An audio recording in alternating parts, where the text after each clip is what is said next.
Hello everyone and welcome to the GPVWC Race of Champions. We're on the third and final night. It's the individual event, and to take you through all of it for this evening, it's myself, Lewis McGlade, and alongside me is Kirky Worky again. Hello.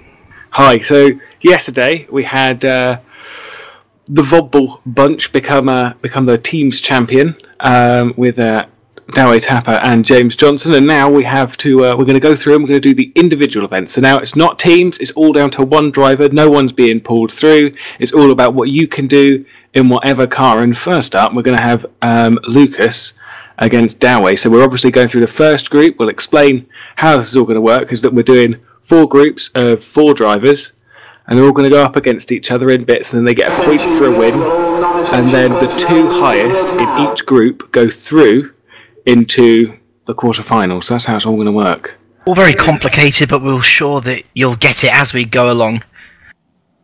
Should we mention though that the group 1 that we're watching now contains Lucas Euler, Dowie Tapper, Sven de Vries and Mike Bell. I honestly couldn't tell who's going to win this though, Lewis, because Lucas Euler was quite frankly awful in the teams event. Tapper, of course, teams champion. De Vries, very quick driver, and Mike Bell, sort of middle of the park. So, well, to be fair, I've got no idea. But either way, group stages are going to be held in the buggy, and then we'll find out what we're using later on. Yep, and already underway they are indeed. As we do have Lucas and Dowie going up against each other, both in the black buggy. We've described this quite a few times now, is that the buggy is difficult to drive, and hopefully Lucas has brushed off what he did and we'll get back on track. But don't forget, he's going up against, first off, with a driver who was part of the team's champion just yesterday, so he's looking pretty good. However, now he's gone into the wall on the inside of brake, so that's not particularly good for him, but hopefully they'll get through okay. Yeah, well, Dowie's going to be riding on a huge wave of confidence, I would think. He sounded like he was riding on a new wave of confidence from the interviews yesterday, and I'm pretty sure it's a big task going up against a double Super League champion, but you can never say never, and he certainly killed a couple of giants in his time before.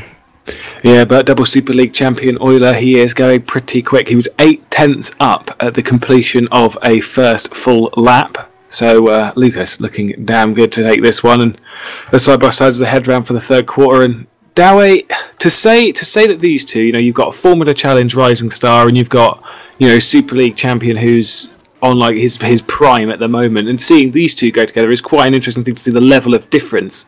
And you get the feeling that Lucas came away on Tuesday and looked at himself and looked at what he did and went, right, this is what I need to do. I need to go faster, and has put in just a little bit of practice, learnt the cars a bit more, and as they cross the line for the first time, our first winner of the evening by an entire second is Lucas Euler. Yeah, very competent performance there from Euler, and a bit more expected, I would think. We'd expect to see this sort of level of competition from the German, and ultimately Tapper, we've seen him do well in Super Cup, we've seen him do very well in Formula Challenge, but that one extra step up is what he's lacking. I'm sure he'll gain that extra speed in time, but against Lucas, with the cars now presumably nailed, it wasn't much hope for him, unfortunately. Yeah, well, Lucas off to a good start. Dowie, maybe look at that. He did make a few mistakes whilst going deep at brake and clipping a couple of walls. And I've driven these cars with a slight bit of rear suspension damage, and they are really horrible. They do pull quite drastically to one side, and you do drop anywhere between about a second on a quarter of a lap. So you lose a lot of time. Actually, in between these races, should we quickly explain the corners that we have named, Lewis? Because anyone who's new to this broadcast, you'll be hearing us say these weird names. We have named a couple of the corners here. Yes, because we had no idea as to what they were, if they had real names. And actually, whilst we're having Mike Bell against Sven de Vries, we'll have a look and we'll see who is going to be going up. And Sven is heading up towards possibly my favourite corner, as he is on the inside track, Mike Bell on the outside, both in the black buggy. But Sven de Vries' first corner, as I'm about to get underway, is brake, which I'll explain the reason behind that, because nobody brakes for it. No one brakes No one? You were getting very stressed about it on the first day. I was. They're underway. Sven brakes for brake, and then heads round to the old F1 car, which was where an old F1 car was planned in the Real Race Champions. Old F1 car, and then up to the precursor bridge, and then over bridge. And wow, these two actually looking like they could be close, but nevertheless, these buggies are pretty quick, very difficult to drive because they're kind of like oversteery and understeery at the same time. Sven de Vries now heads round, or what was it? The big turn one for the outside. I can't remember what we called it. Something like that, wasn't it? Yeah. It was a noise of some description. It was a noise of some description. Now Sven de Vries heads round Tweaked, which is where Timu pulled off possibly the best drift that I have ever seen in any Race of Champions event. Sven de Vries there with a huge lead at the moment over Mike Bell, and that is 1.1 seconds. We've seen this many a time when just the simplest mistake from either driver can make sure that someone like Mike could pull himself back. However, he keeps going deep at a couple of corners and making the odd mistake. And yesterday and the day before, he was teamed up with Giuseppe Rainieri, who the pair of those were I would, you obviously argue that Pepe pulled his weight and then some, but Mike did take a couple of wins, and then up against Sven de Vries, who's absolutely throwing this car around to get the best possible time. It looks like it's going to be quite an easy win for Sven, unless he makes a mistake anywhere between the last couple of corners. But, it's a nice confident win for Sven. I think this has to be expected, really, doesn't it? Because Sven was clearly the faster driver in Super Cup and indeed Formula Challenge. Both of these took part in both series, and I believe Sven took part in a couple of Super League races as well. So, did Mike Bell took part in one, didn't he? In one, yes, back in Abu Dhabi. So these two have taken part in all three career ladder series, but ultimately Sven de Vries, the faster driver, not necessarily respected for his aggression on track, but there's no doubting that the American has a great bit of speed in him, and that's an easy point. And I think, given that Lucas Oil is now on form, I think it might be producing a clearer picture as to who's going through. Yeah, well, as we are going to have Lucas and Sven up against each other, as you alluded to, I would agree with that. Sven is, the thing is, when there's no one else around, and when he's on his track by himself, he is quick, like very, very quick. And it was going to be him and Parker, Tom Parker, that is, a couple of days ago on the Tuesday, but Sven pulled out, I think, and then was replaced by Scott Sovic. But nevertheless, underway. We are about to go, and Sven on the outside, Lucas on the inside. So Lucas heading down to brake first. Actually breaks. The thing is, in these cars, is you really, really do want to brake, because it's not like in a Lupo or anything else. If you clout these walls, you can easily lose a wheel on these. They're not quite open-wheeled cars, but like if you had to put them under any category, I would put them under open wheel. They are very close to it. It's just open wheel with the body. Well, it's centered, and there is certainly open air in the car. So yes. Well, mind you, buggies, I mean, they're usually open air, aren't they? They usually have a roll cage above you. It's just we decided to go with the whole Darth Vader helmet design on these things. Yeah, they got a bit of a canopy to these ones. And I've also noticed that everyone in this group is using the black buggy, and these two looking like they are going to be pretty close. Lucas Oil there with the advantage. Sven doesn't carry as much speed around the final corner of his lap, but 0.4 is a difference as they cross the line to finish their first full lap. And rounding Tweaked is Sven de Vries now. But Lucas, he seems to have ironed out all the bumps that he had. I think I can't remember off the top of my head, but I think they were driving. They were driving the buggies. Yeah. So he's really just pulled it together and has learnt how to actually drive these cars. That it seems like they're faster sideways than they are, not really. Well, one thing I remember that you and Simon Smith, who might be joining us later, by the way, so yeah, hopefully he'll be with us in time. But one thing I remember you two saying was that Ari Nieminen, who he was up against in this first round, and Lucas were very conservative. And here we go. Right, okay, to the line. Sven de Vries is going to take the win. Okay. Lucas Oil. So Sven de Vries absolutely hammered that one back on that lap and wins by 0.3 of a second. I've just seen the live timings. We're looking at Sven de Vries, and his middle sector was extraordinarily good. Yeah. So Very good awesome effort stuff. Very good stuff from Sven de Vries. Yeah, awesome stuff from Sven de Vries. And whilst you've got it up, who's up next? Well, up next is Douwe Tapper v Mike Bell. Yes, right. So these two Formula Challenge drivers themselves, a pair of them, and obviously I think... Yes, Factor Man, yes. I think they're both moving up into, or trying to move up into Super Cup. Douwe obviously looking like he's probably going to get through pretty easily. He's looking like a really big star for the future in the open wheel career ladder. And Mike is looking like he could do pretty well in Super Cup next year. So let's see how these two go up against each other. It's going to be interesting, isn't it? I have a little inkling that Douwe is probably going to tip this one, given that he was faster than Mike in both Formula Challenge and Super Cup. But you never know. Tapper made mistakes in the first round. He could make mistakes here as well. Yep, indeedy, as they're about to get underway. Good start from Mike Bell, but you can't forget anything about Tapper, is that he is the Race of Champions team champion. Yes. So that is, he knows how to control these cars around this track. Wow,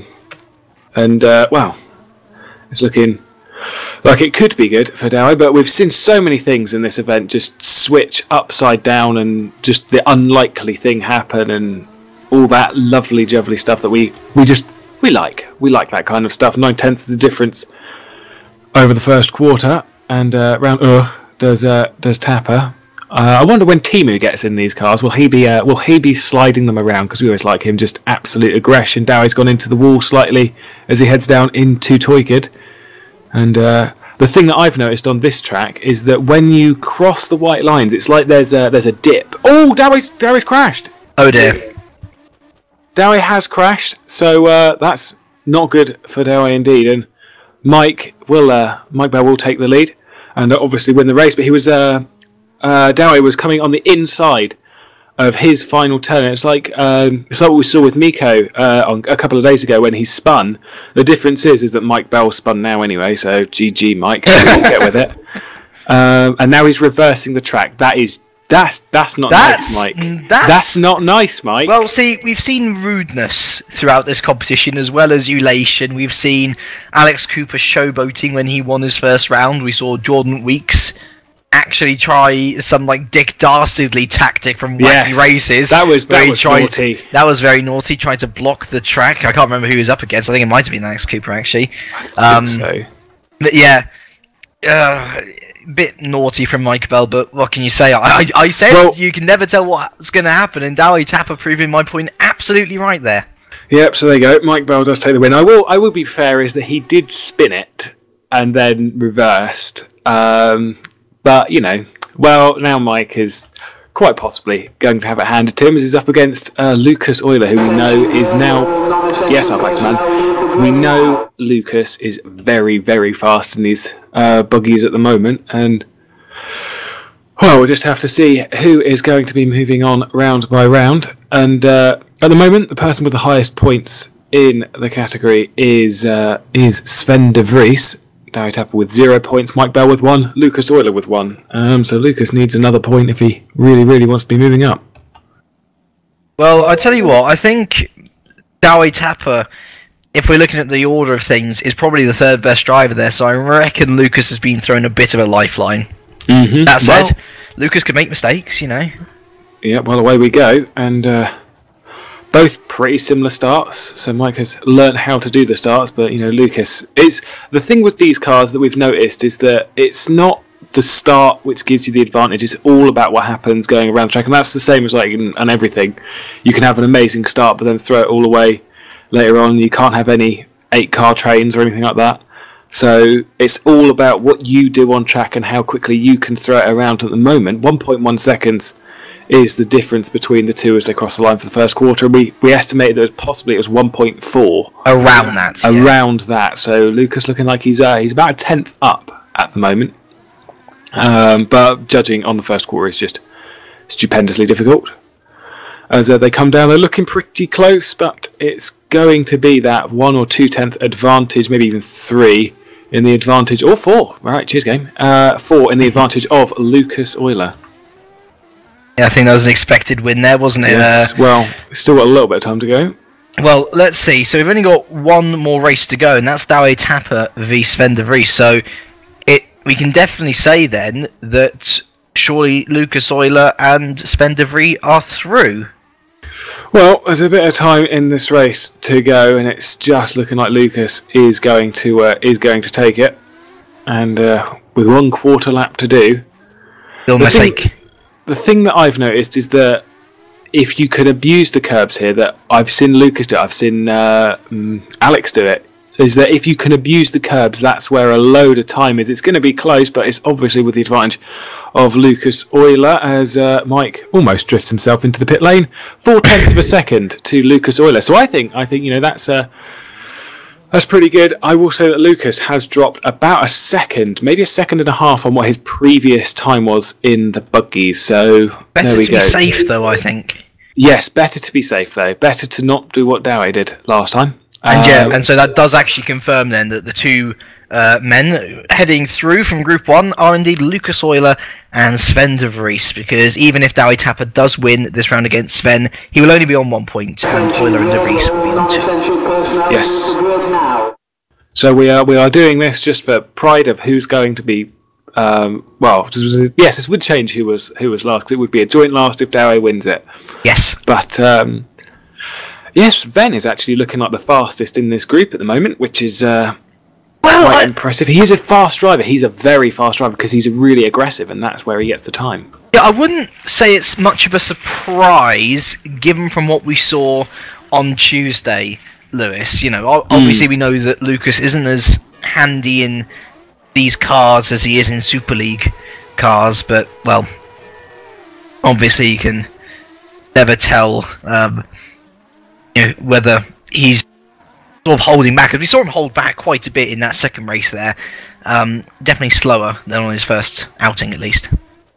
Yeah, well, it's going to be looming in Dowie's mind that he's lost 2, and can he win 1 against Sven, who's shown himself to be one of the fastest in this group, as they head towards the line for the first quarter. Is 1.4 that we are looking at for a close one, and it's 1.2 when it comes to Dowie, so I think he's got a half-tenth advantage, has Dowie Tapper. But I think we've seen this time and time again. We actually saw this with Sven, literally a couple of races ago against Lucas, is that he was 3/10 down after 1 entire lap, and when it came down to that last lap, he just absolutely nailed it. Oh, Dowie's nearly lost it and across the line for the first lap. It's 0.03 of a second between the two of them, so we're looking like going to have a nice close duel, but Dowie did get it wrong heading into break. Didn't go quite as wrong as we were seeing many people, but he got it a little bit wrong. So de Vries nicely sliding it around Toykard. Not a drift, just a nice controlled slide, and as we're about to finish this quarter, it's the advantage is one way or another, because it was 0.04 of a second at the end of a quarter, and now I've totally forgotten which one's the shorter track. God damn it. I was told by Mike that the outside track is the fastest. So the one that starts on the outside and finishes on the inside, and that's the fastest, and that is absolutely looking like what it's going to be, as Dowie Tapper's got a huge lead. And down towards the final turn he goes, crosses the line. The advantage is 1.4 seconds. So that's a really good time from Dowie Tapper as well. 1 minute 44.984 overall. Yeah, but Sven de Vries, he doesn't have to push, does he? No, indeed he doesn't. Although it's quite nice, I guess, for Dowie in this situation. It's a shame to say goodbye to the newly crowned, or one of the newly crowned team's champs already. But I guess this really does show that sometimes you do need that helping hand from your teammate to help you get through. I think that situation was no more clear than Thomas Jacobs and Harley Hamnet. Yesterday, we very much saw Thomas Jacobs almost carrying that team. You could say Giuseppe Ranieri was carrying his team. And although I wouldn't say that Dowie Tapper was letting James Johnson carry the team necessarily, it was quite clear that he was the weaker of the two. And although he's done a very good job here to beat Sven, unfortunately we've got to say goodbye. Well, in our next group, we're going to have Ruud Hiestebeek, Oskari Kantonen, Menno Klont, and Teemu Toikka. And our first was supposed to be Ruud Hiestebeek and Oskari Kantonen. However, there's a problem. What's the problem? Ruud isn't here yet. Oh dear. Yes. So first off, we're going to just jump down to the next little battle, and we're going to have... oh, actually, no, we're jumping down a couple, or are we starting the other way around, or I don't know. No, I've read that out wrong. Have we? Okay. Oh, right. We've moved down to the next group. Right. Oh, that's what's okay. happened. Right. Why did my brain not figure that out? We've I jumped down don't to the next know. group, and it's going to be Pepe against Miko. That's how it's going to work. Let's so this is Giuseppe Ranieri, nicknamed Yes. Pepe for those who Pepe. don't know. Sorry. Miko Sukas, Kenny Libert, and Thomas Jacobs. Now I'm looking at the groups here. This is by far and away the danger group to be in, because we've got Ranieri, Super Cup champion, arguably the fastest person in GPVWC at the moment. Sukas, very fast driver himself in Super Cup. Libert, another fast driver in Super Cup. But then we've got Thomas Jacobs, who beat Giuseppe Ranieri twice yesterday. So, you know, I think Pepe just went a little bit deep there. Did Giuseppe Ranieri also? I will point out about the Lupos, is it looked like Tom did a little bit of practice, because I was told that in the Lupos, okay, he was leaving it in second. Right. Because that was where you could gain a lot of time. If you just left it in second and drove, it's it's a bit of lag, I think, for Pepe, as he's lagging about all over the screen. And if the outside track is the faster track, then Miko's looking like he's got a huge advantage. Or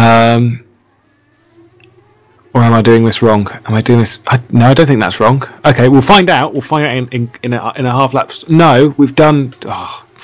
We've done a full lap. Pull yourself together, We've Lewis. done a full lap. It's because I wasn't focusing. We've done a full lap, and it's 4/10 in the advantage of Miko. So Miko is leading. Right. God.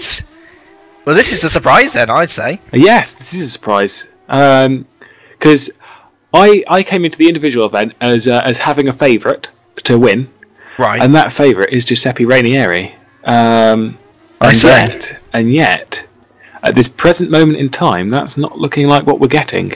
I did see that he was struggling a little bit in the buggy, as they're about to come across the line to finish the first race. It's going to be close, but the advantage is going to pair. Oh, that's close. Giuseppe Ranieri wins by 0.05 of a second. So Giuseppe Ranieri absolutely pulled that back in on that final lap. Well, he's almost brought his Super Cup strategy into Race of indeed. Champions. We always see him have these sort of slower than normal starts, and then he absolutely flies once he's into it. So, well-deserved victory from Giuseppe Ranieri there. Next up is Kenny Libert versus Thomas Jacobs. That is absolutely correct. And Tom has been what I think is probably the biggest surprise of the event so far, of the previous 2 days that we've had. Today, well, we're about to find out if that's the case, but like seriously, he has impressed quite a lot here. And you know, you can't take anything away from the guy. He's won 2 races in GPVWC this year, and wow, he did pretty damn well yesterday. Well, beating Giuseppe Ranieri is no mean feat. And by I mean, I know it was a small margin, but a defeat is a defeat, and it was a damn impressive one. I mean, let's put it this way: in Super Cup, we needed a real racing driver to beat Giuseppe. Yes, indeed we did, and away we go now. Yes, they are away, Kenny, against Thomas Jacobs. But yes, we did actually need it. We did require a real racing driver to be faster than Giuseppe Ranieri. Miko maybe got closer a couple of times, aka like Japan, but ultimately I think me and you were thinking in those broadcasts that it still was either going to be Augustin Canapino or Giuseppe Ranieri, and well, look how it turned out. Awesome driver is Giuseppe Ranieri, Augustin Canapino, and pretty much anyone who's driven in the Race of Champions. And really, Tom to come in to in a front wheel drive car, which is where his advantage has looked for a long time, and defeat Giuseppe Ranieri, that's a hugely impressive feat. But the feat which he has to complete here is beating Kenny Libert, of course. And where did Kenny finish up yesterday? I can't even remember. I think he was. I can't remember either. I'll look it up. Either way, he's a fast driver himself, Kenny. We see him using up the tyres a bit more. Yeah, and I just saw Tom get almost looked like an absolutely beautiful first turn for the outside, but he just seemed to have gone a little bit too close to the wall on the inside, had a little bit of a knock. And the advantage here heavily looking like it is in Kenny's hands, as he is on the outside track, the one that we've said is the shortest, and was pretty much side by side as they crossed the line. So it's looking like we're going to have advantage Kenny in a Kenny win. However, crashes can happen. Crashes can happen. He's on the inside. He's where Dowie crashed only earlier on, and you only have to clip the ball a little bit for bad things to happen. And he gets a little bit wrong over the curbing, but around the final corner, Kenny crosses the line to win the event here. And I was by 1.130 seconds. A nice competent win from Kenny. Just found out, I remember now, he was knocked out in the first round with Florian Gaia. Because they were knocked out by Alex Cooper and Bart DeVos, weren't they? Who, of course, got to the final. Yes, indeed they did. Unfortunately, those two not to go on to win it, but yes, I remember that because they were looking like they were going to be possible favourites. One of the favourites, yeah. Yes, I mean, Oscar was saying that they were his favourite to win the event, and well, it didn't work out that way, unfortunately. Now we're having Giuseppe Rainieri and Kenny Lieber go up against each other, and these two have driven with each other a fair amount before in the old Super Cup, so this could be an interesting one. Yeah, Kenny's always been in Super Cup one of the people to capitalise on Rainieri's slow starts, and we've always seen him up in the top 5 for, say, the first quarter of the race, and then he very much falls back, unfortunately. But here, there's only 4 laps of racing action, so perhaps he can get the jump on the Italian today. Yeah, I mean, I've said this for a while that Kenny is a very quick driver. It's just this is the joy of what we have as we're underway. The joy of what we have in the race champions with the 4 different cars. It's just crazy. You know, you have no idea if you're going to come into an event with an advantage over, you know, Giuseppe Rainieri, or whether you're going to be stuck at the bottom of the pack and being knocked out in the first round. And all we ask for as commentators and as spectators is some nice close racing. We got that yesterday, and we've had it a little bit today, you know, with a couple of the times being within a few hundredths of a second, and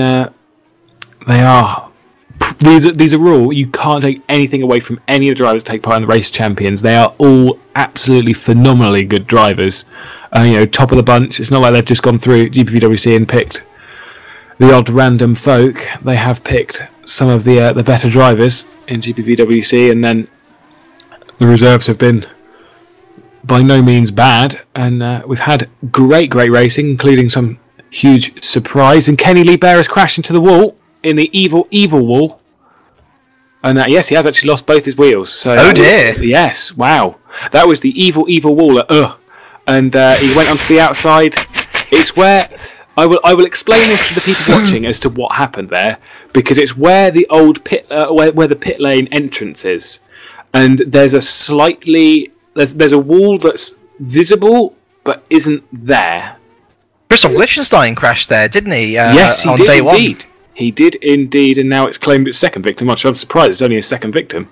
If I'm honest, it's a horrible thing, but it's quite easy to drift out there as well. However, to turn the final corner is Giuseppe Rainieri to win his event, and that's 2 for Giuseppe at the moment. Yes, it is 2 for Giuseppe, and 1 for Kenny. Pulls ahead by 1 point, and we'll have to see which of these next 2 can pull level with Kenny now on points, as we see Miko Sukas take on Thomas Jacobs.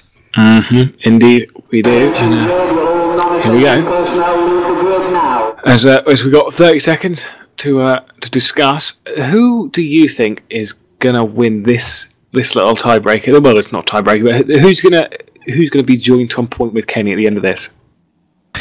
Categorically, I'd say Sukas.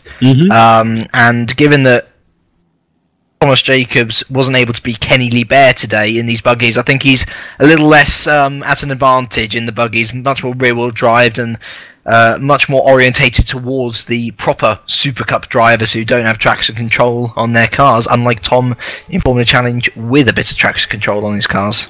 Well, he'll be planning to move up into Super Cup next year, but nevertheless they are underway, and I do agree with you. I'd probably put my money on Miko, but I will also back that up, is that I would have put my money on Giuseppe Rainieri yesterday, and look how that turned out. I would have put my money on him twice as well, like when they did the first event they went together, and then when they did the tiebreaker, I still would have put my money on Giuseppe Rainieri, and well, Tom absolutely proved me wrong and did a fantastic job to win both races and move his team up into the semi-finals, however only to be knocked out. I can't remember who by though, but they got knocked out at that point.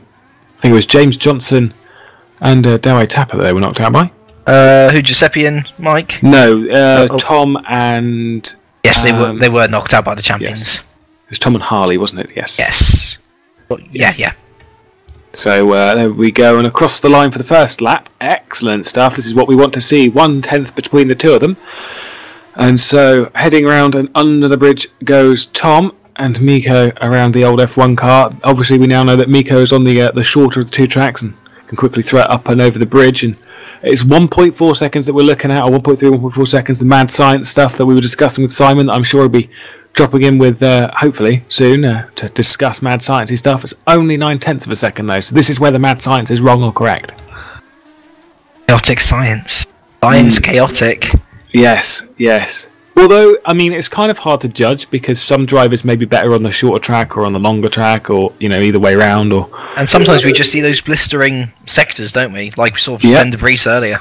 Yep, and a huge lag spike there for me, and I don't know if you got that on the broadcast. However, Miko Tsukas crosses the line 5/10 ahead of Thomas Jacobs, so Miko found a little bit of time on that final lap. The two laps there were not particularly quick. It was a 46.5 for Miko and a 47.0. That's a 147.0 and a 146.5 for the two of them, respectively. And when we're looking at 145s was what I think Lucas was doing. I think it was a 144 for I think it was Dawei Tapper a couple of rounds ago. So that's kind of where I'd be expecting some of the times to go up against each other. But here is something that I want to see. Now, I know this time, I know I've got it wrong twice, but I would put my money on Giuseppe this time because he's just looked like the fast driver in these cars. Giuseppe and Thomas Jacobs. What we can actually remember as well is Thomas Jacobs has effectively been eliminated from this competition now as well. There is no way that he can win this and still go on to progress, as this is his final race. So it's pretty much all for glory here for Thomas Jacobs. Indeed. And wait for it as the light comes on. Obviously, Thomas Jacobs on the black, Giuseppe Rainieri on the white on the outside. And away we go. A good launch there for Giuseppe Rainieri. He's actually tried to figure it out this time. Well, I suppose there's no setup, so he can't make a really long first gear. And then come back later on in the race. He can't have his way. He can't have his way with his stupidly magnificent setups. And winding himself around to complete the first quarter, Thomas Jacobs looking like he's just dropped back a little bit across the line. They go 1.5 seconds to the advantage of Giuseppe Rainieri, and obviously we were saying it was 1.4, and now Tom's got it really, really wrong through turn 1 for him, and then as he heads under the bridge, he's nearly spun it. Oh, yeah, he's lost a lot of time on this quarter, and he's looks like you see a driver just pushing a little bit too hard and just getting it a little bit wrong. That's kind of like what we're seeing at the moment. Well, we know Tom loves making his videos. Tom spun as well. And he's lost his wheel. I'm pretty sure this is just to lengthen out his video for this round. Yeah. Well, I don't think he was recording a video. Is he not? Oh, no, he's not. No, I don't think he was recording Race Champions. Tom. Come on, man. Yeah. Step it up. Yeah, we want to see. Come on. But tell you what we are going to see, though. We are going to see Giuseppe Rainieri in round 2. We are definitely going to see Giuseppe Rainieri move himself on with... he's done all 3 wins that he's taken part in, so good job there for Giuseppe Rainieri. And also, who knows what car we're going to be doing for the quarterfinal. We have no idea. Everyone's in the buggy this time. We're in buggies now. Who knows what we're going to get? We have 4 other vehicles available to us. Fingers crossed for the carts. We have the carts, which are immensely good fun if you saw them yesterday. We have the Lupo, which are easy to roll. The SRF, which, to quote James Johnson, handles like a whale. And we have the Caterham, which is very much a Marmite vehicle, to be honest. You've got some people who absolutely love its pointy style, and then you've got others who absolutely hate it because it's kind of nowhere. Can't figure it out. Yep, and confirmation that we've got from a lovely man, Dave Carr-Smith, who says that the winner of the group is obviously Giuseppe Rainieri, and now we're about to decide who is going to be second in the group. It's whoever wins this will move themselves on, and they are joint on points, so that is exactly why we're doing it. Miko Tsukas on Kenny Lee Bear. And I think these two have raced quite a bit in the old Super Cup together, so they know each other. Both front runners. Well, secondary front runners. Yes, secondary. Basically, it was Giuseppe and then whoever else for quite a bit of it. And then there was Augustin or Giuseppe and then whoever else. But away we go. Anyway, Kenny there against Mikko Sukas, and I'd have to say in the Super Cup the fastest driver of the two is Mikko Sukas. But in these, well, who really knows? Because they're just a bit, let's say, wobbly. They're a bit wobbly. They're a bit slidey, a bit. We described it like jelly, didn't we? Like jelly, yes, like jelly.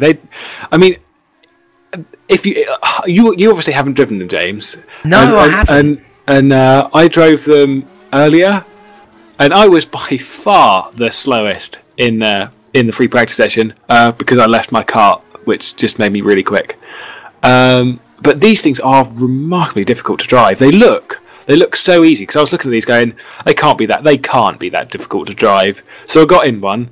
They're really, really difficult to drive. And across the line for the first lap, Mikko Sukas leads by 7.5 tenths of a second. So it's looking pretty good for Mikko on the top there.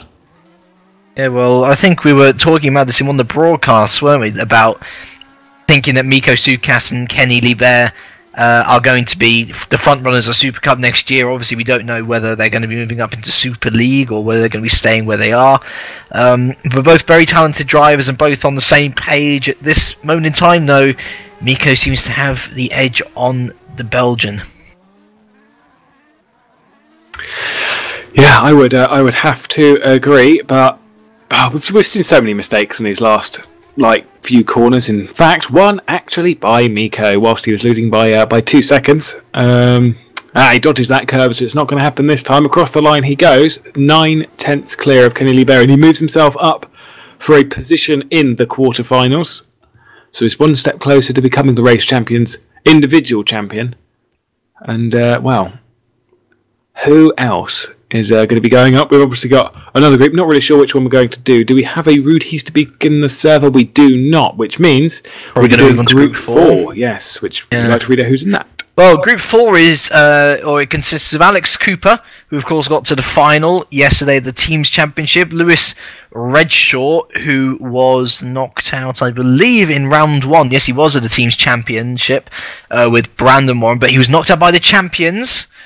So it's not like it was a bad feat at all. Roy Schroen, who was unfortunately knocked out with Jordan Weeks in round 2. And James Johnson, the other half of the 2013 Race of Champions champion team. Yes, and who of those are going up against each other first? Alex Cooper against Lewis Redshaw. Awesome. So this one could be interesting. I think they've both driven the old Super League together, and I'm sure them two will know how each other's drives. Obviously, you've got Alex Cooper, who's in a white car, Lewis Redshaw, who's also in a white car. This time it's Lewis Redshaw on the outside, Alex Cooper on the inside. I don't know who's going to win this one. I really don't, because in these cars, Lewis has actually looked really, really quick. However, the lights are on, and away we go. Lewis with a nice start there, and this just brings me on to something. What if someone gets a jump start? I don't know, to be honest. Because you can't get into the pit lane because there's a wall in front of it, so you'd be really screwed. I think it might be instant disqualification. I'm not too sure. Yeah. Well, sorry, it's just something that crossed my mind. And across the line for the first quarter, the gap is 1.4 seconds, which is a little margin. Lewis Redshaw goes wide at brake. Are you not braking there, man? Come on. Come on, Lewis. Jeez. And he's about to head over a bridge. And this is our first indication of how close they are going to be. Is indication of where these are going to be in comparison to each other.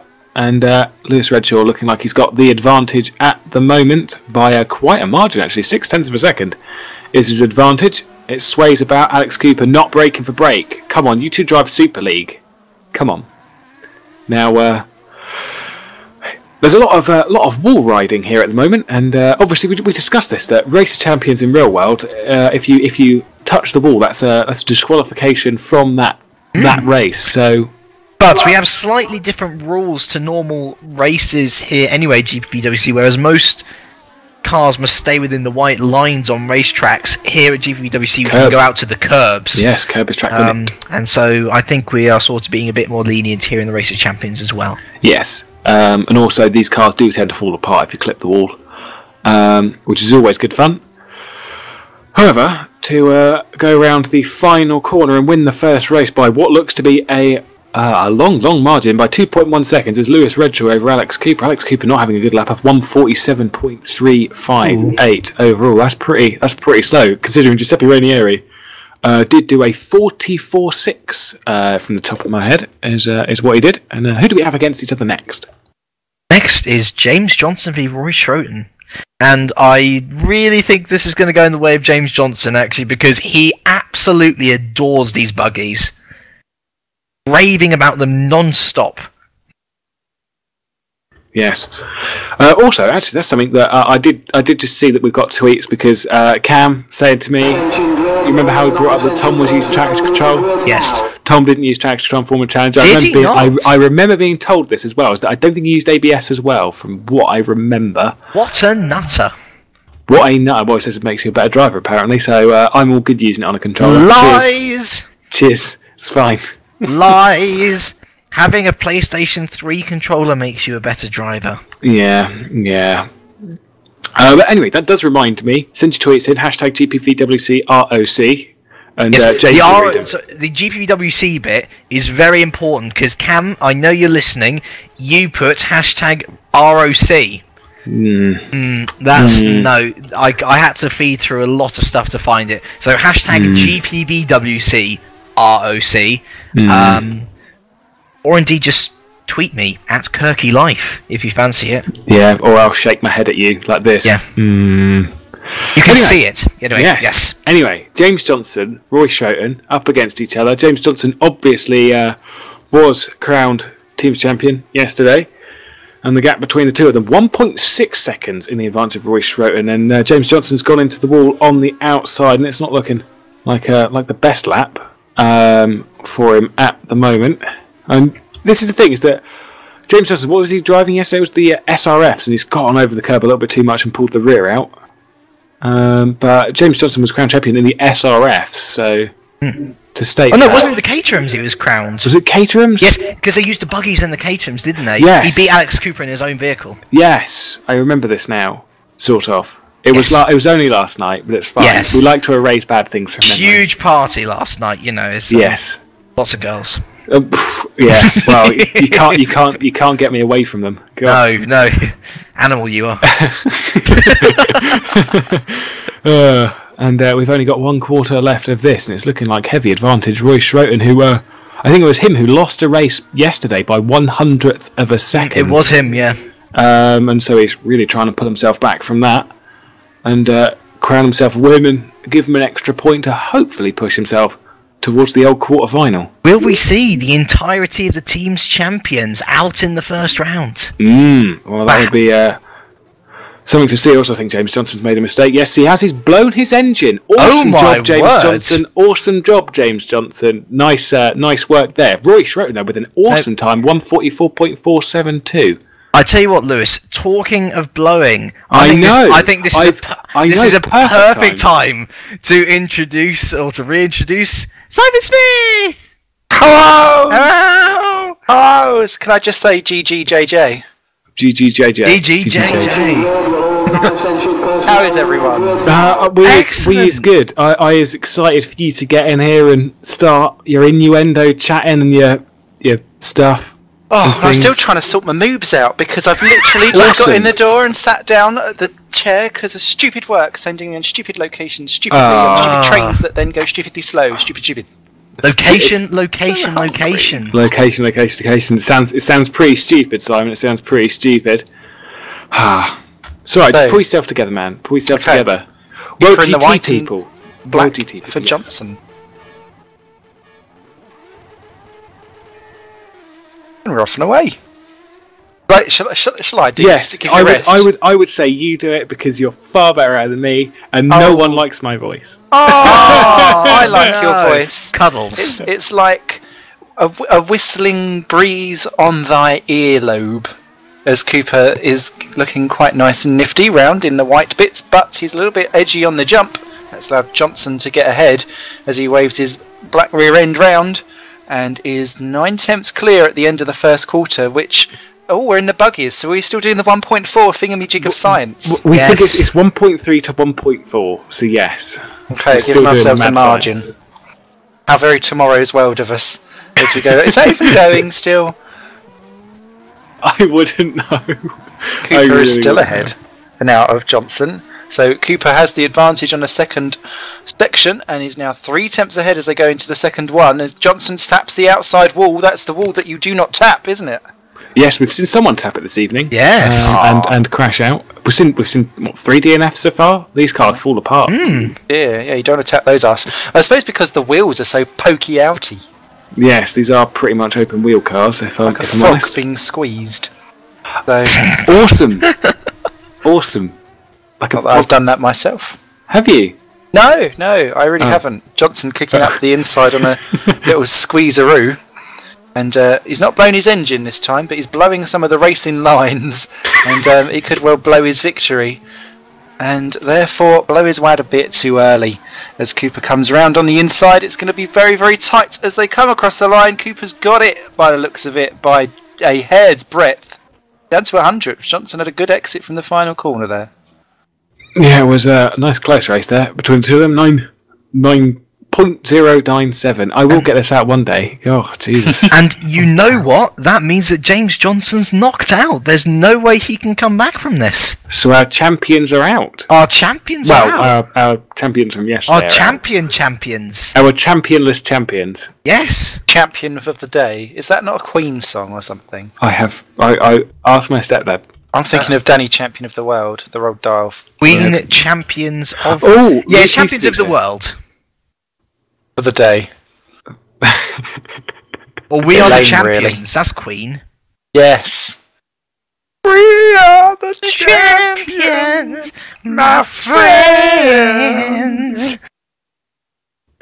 God damn it, you lot. God damn it. Also, Roy, there's been a bit of moving around and everything like that, and Dave is confused, as he should be. Oh, Dave is always confused. Yeah. On the inside. It's Lewis and Roy, though. It's Lewis and Roy, though. Oh, Lulu. Oh, it's Lulu. Lulu. Lewis has got a point already. He beat Alex Cooper. He did indeed.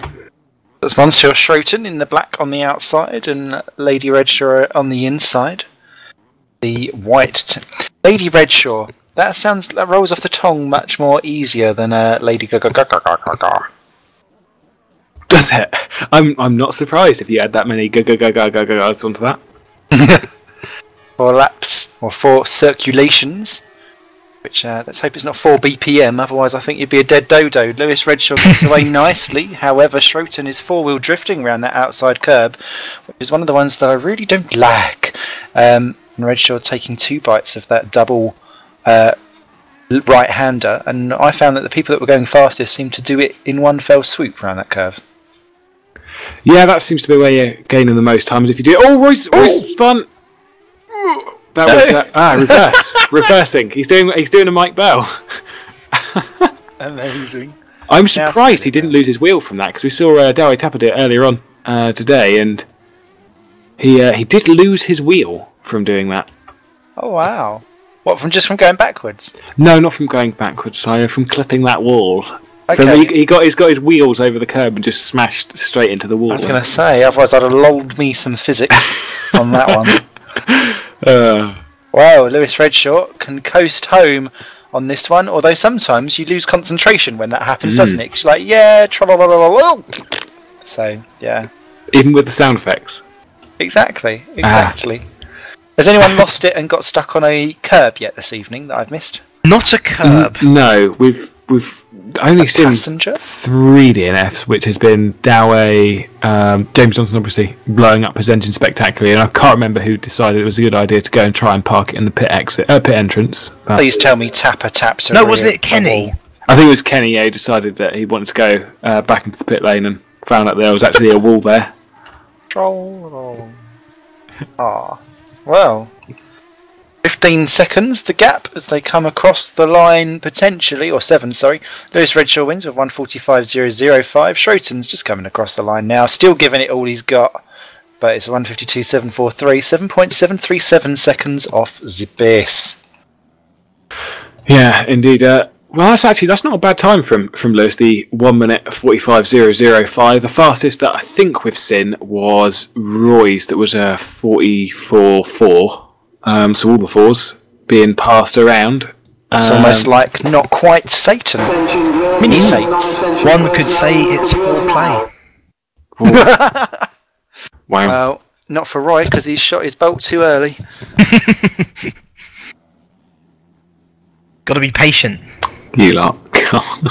What am I going to do with you? Nothing. You can't. Okay. You can't restrain us. I suppose I can't. No. There's nothing I can do. My hands are like tied. It's not good. It's not good.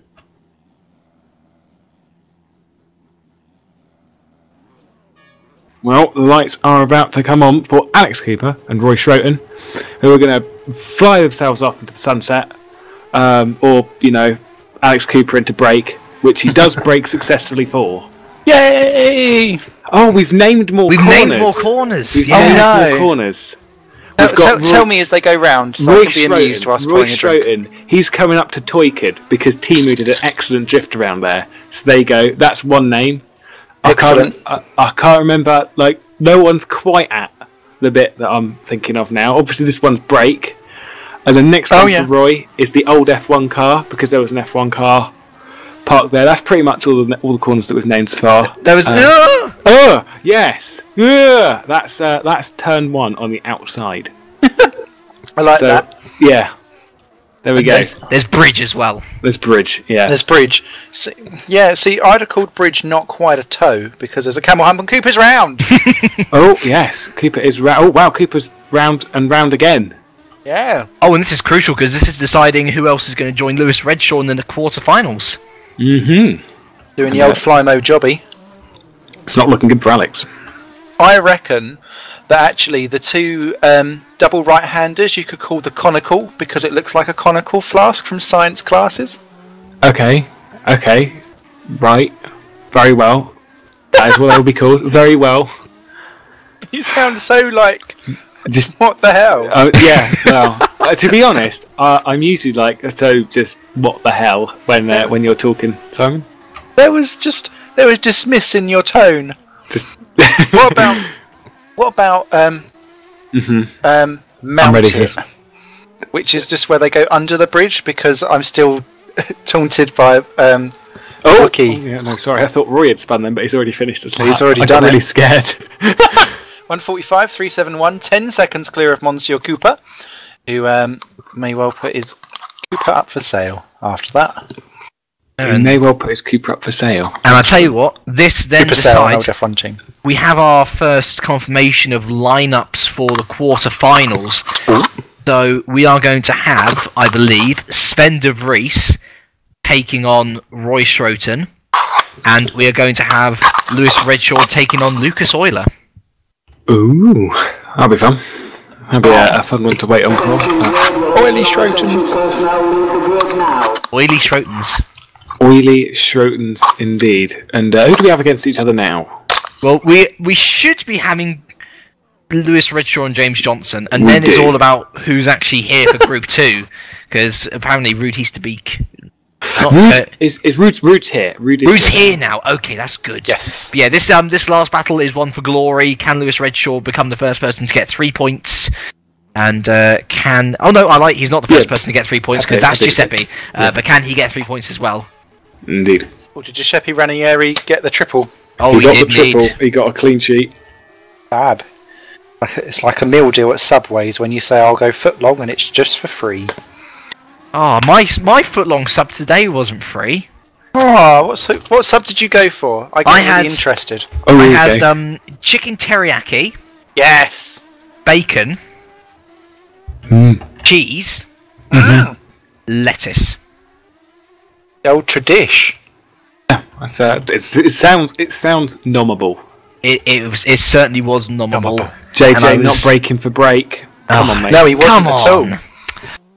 JJ. And he can't get round the conical either. He's not going to make a formula for winning out of that one. Oh, someone's lost their wheel. Redshaw's out. He's got nothing. Well, at least Redshaw. it's only for, And glory. yet he's through already. Yeah. And James Johnson retains some form of credibility for the team's champions. Champions. Aww. Teams champions for JJ. Well, GG. it does show that they were pretty good with each other. Was that as in JJ and Doway yesterday, they were pretty good together as a team as they went through into the finals and won it. So as a team, they're good. Solos, they're out already. So A bit like most porn sites, I find. awesome. Right. I don't know where to go with that one, Simon. A little bit further down. Over the old camel hump he goes, and it looks like James Johnson's going to get it round the final corner. And he's done it. What's his time, just out of interest? 1:47.349. A couple of seconds off because he was doing a bit of a wiggle woggle.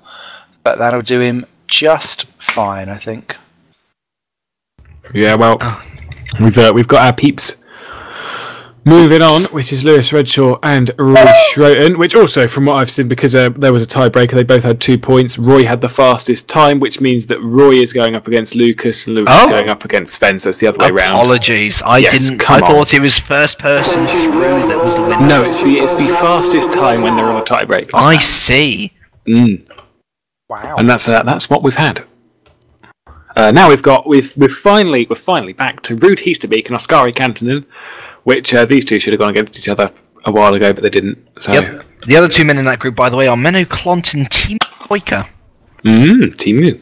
Yes, I tell you what, Timu is being fancied in the paddock as one of the favourites for this. I fancy Timu. I think everyone fancies Timu, and do you know what? Given all his pain this year, I would love to see him win something. I was going to say something completely different because I've misheard that entirely. As Heasterbeek and Kantonen both in the white. What's gone on there? Someone's got the old colour schemes wrong. So let's hope that no one suffers from some kind of problem on the old colour scale. We've got Kantonen nearly round there actually, getting his inside tyre onto the old Gravelaroo, but he is still faster at the moment as they come round to complete the first quarter. Excuse me. And it's 1 second clear, so maybe Heasterbeek's got the advantage as they go round. Yeah, the outside track is the faster track, and from what I've seen from some of the drivers like Giuseppe Ranieri and even like Alex Cooper, is that where you gain the most time is by sort of abusing the curbs to a point, but not too much. Anyway, this is not what I thought. Oskari Kantonen is still going to be very close as they hit the line, 500ths between them. Whoa. That is tighter than that's okay, right, that's fine. No. All right, I was just hoping to talk over you in case it was a little bit rude. It's fine, we're all good. What? Do you not trust Simon, Lewis? I've used that line before. That old line's in my back pocket from the retro years. Awesome. Heasterbeek nearly clouting the wall. I love the way how Ruud is able to control his slides. It's as if he's drifting on ice round on that buggy. Much smoother than Kantonen, but I don't know if it's going to be the actual faster as they come round the last bit. I tell you what, it is going to be so tight. But Kantonen's lost it in the final thing. Got a little bit ziggy-zaggy and loses out by 1/4 of a second. Ruud Heasterbeek nudges his little toes out in front. I just know that Ruud's got little toes. Book face. Of course. Well, where else? But yes, Ruud Heasterbeek takes the first win in his little group and pushes himself a little bit closer. Little? Because, well, I don't know. There's only 4 people in the group. That's quite a small group. Well, More that's 3 as a friends than crowd. what I've got. Ah, you've got 2 here already.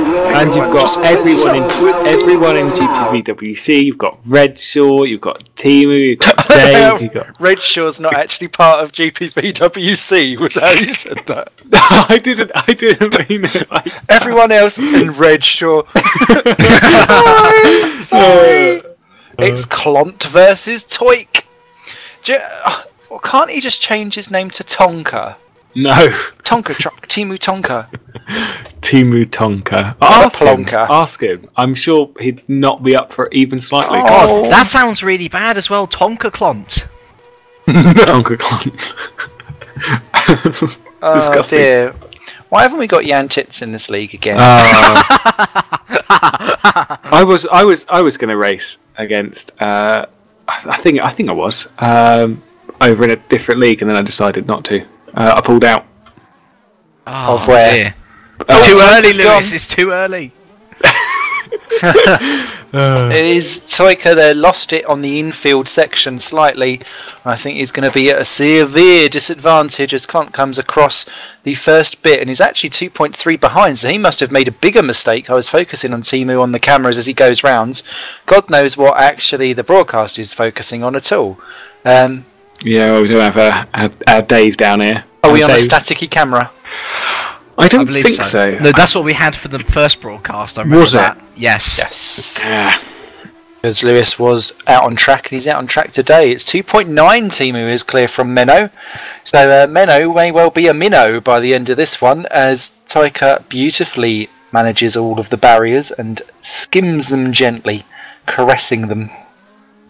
Timu's looked just really, really quick in pretty much anything he's been in the Race Champions, and these cars, absolutely no exception. Certainly got the edge. Clont falling even further behind around the next section, and the reason why Menno is because he's actually driving it into the wall there, actually, but he's driving it without actually hitting. And so it's very point and squirt, so he's not actually going round a corner, he's like triangulating it, and it's not the fastest approach. It's kind of the way how I would go for it, to be fair. Well, this is what I said a little bit earlier as Timu does cross the line and wins on a not particularly quick time, a 47.282.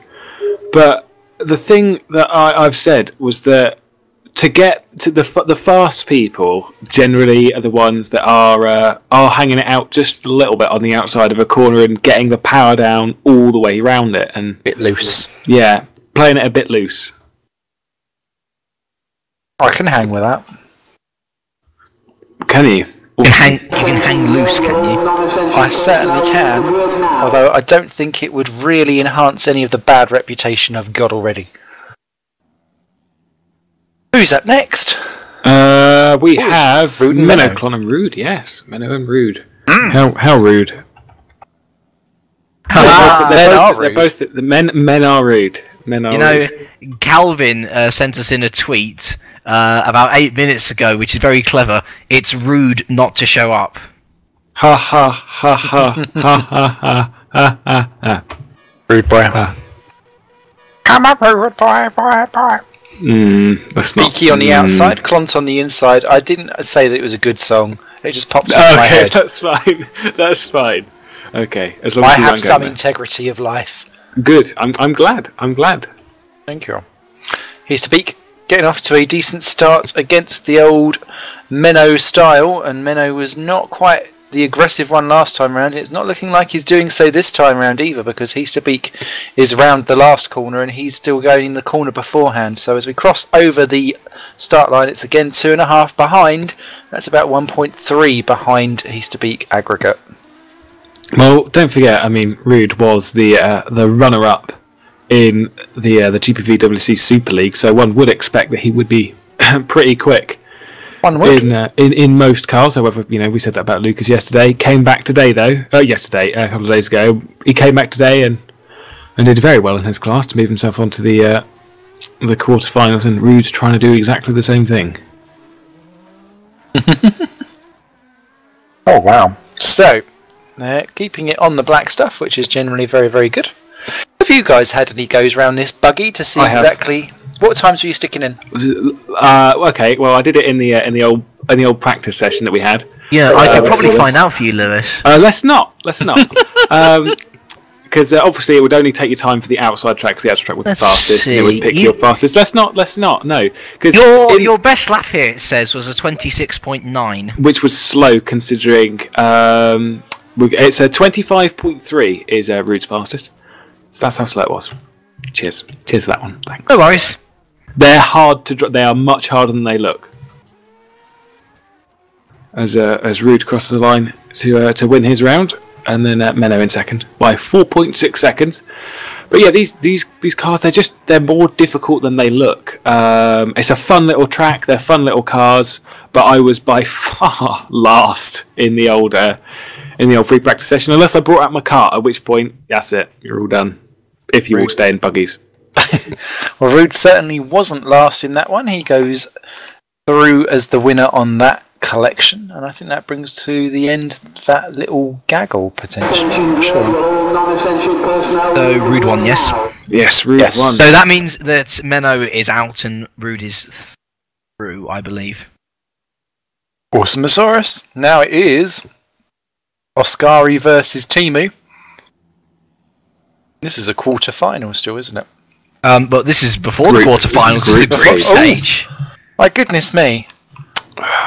Loads of content to get through today. All I do is it's because I was sitting there thinking, if I can just type in "Just Eat" really, really quietly, I could get away with it. But no, fat chops are getting in the way. Toika on the outside, Canton on the inside for this one. Again, both in the grey. Grey is the way to go. I know it says it's white, but it really isn't. And both looking quite nice and nifty on the old starty blocks.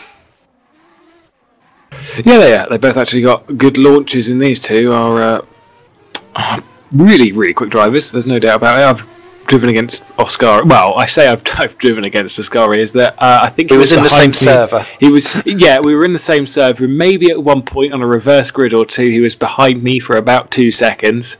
That's basically my experience with Oscari. And Timu, we all know that Timu's fast. There's a thing. Obviously, we've said that he's pretty much one of the favourites for some of these drivers to be the champion. And just look at these two as they are heading down towards the line on the first lap. Oh, that was a clip from Ascari. That was a Mac clip.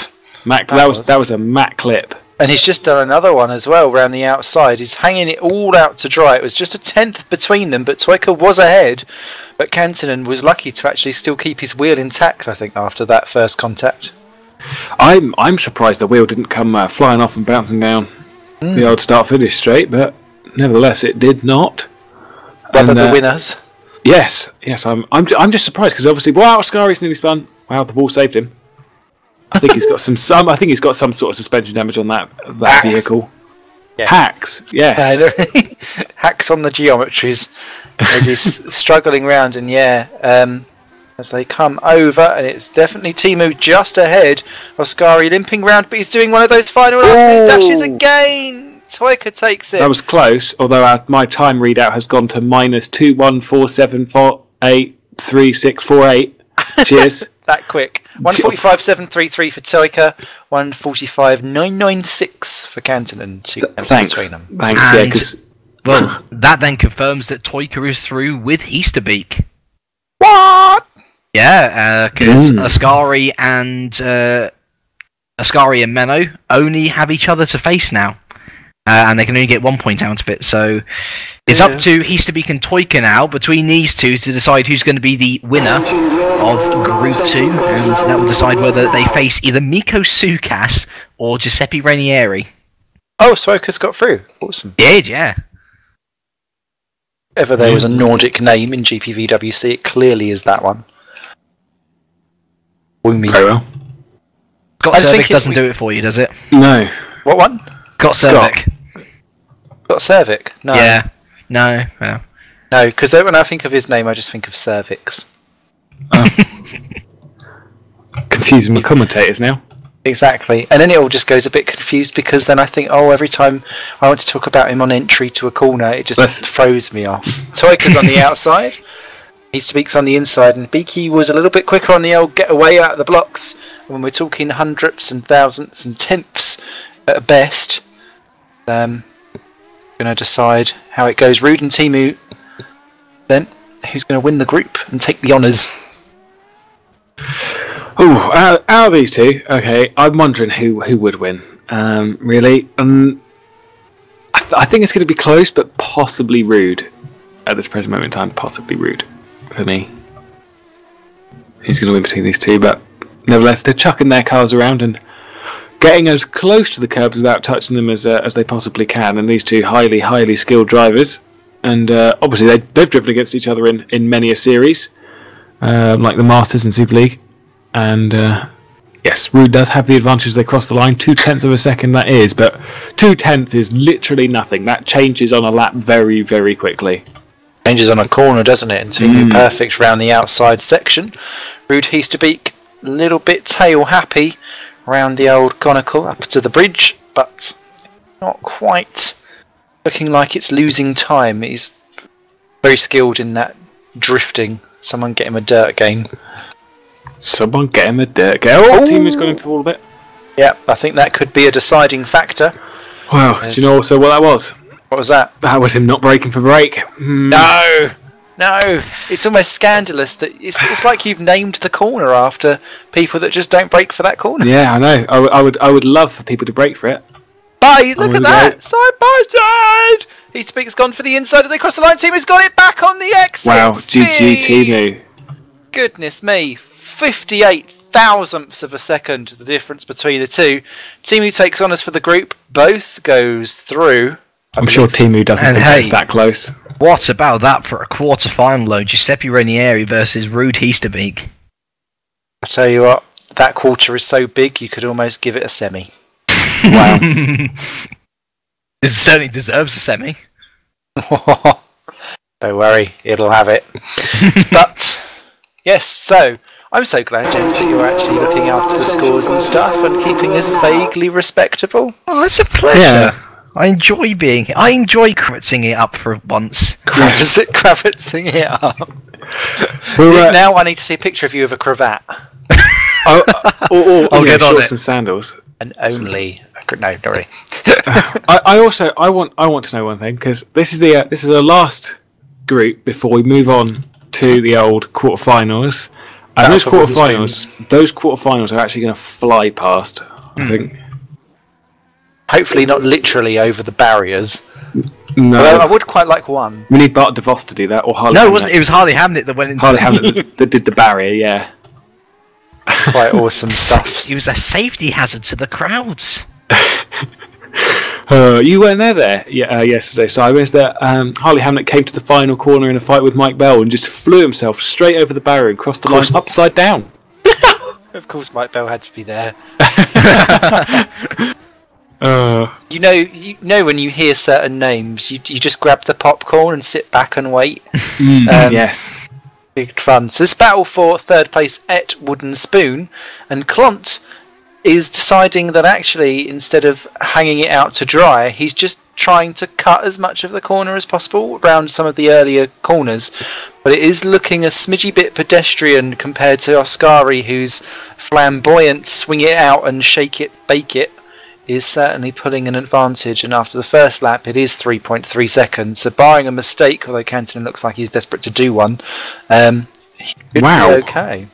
I'm really liking how he's taking the corner sideways whilst having one tyre over the curb. He's just drifting this around as a Scary Canton. Awesome stuff.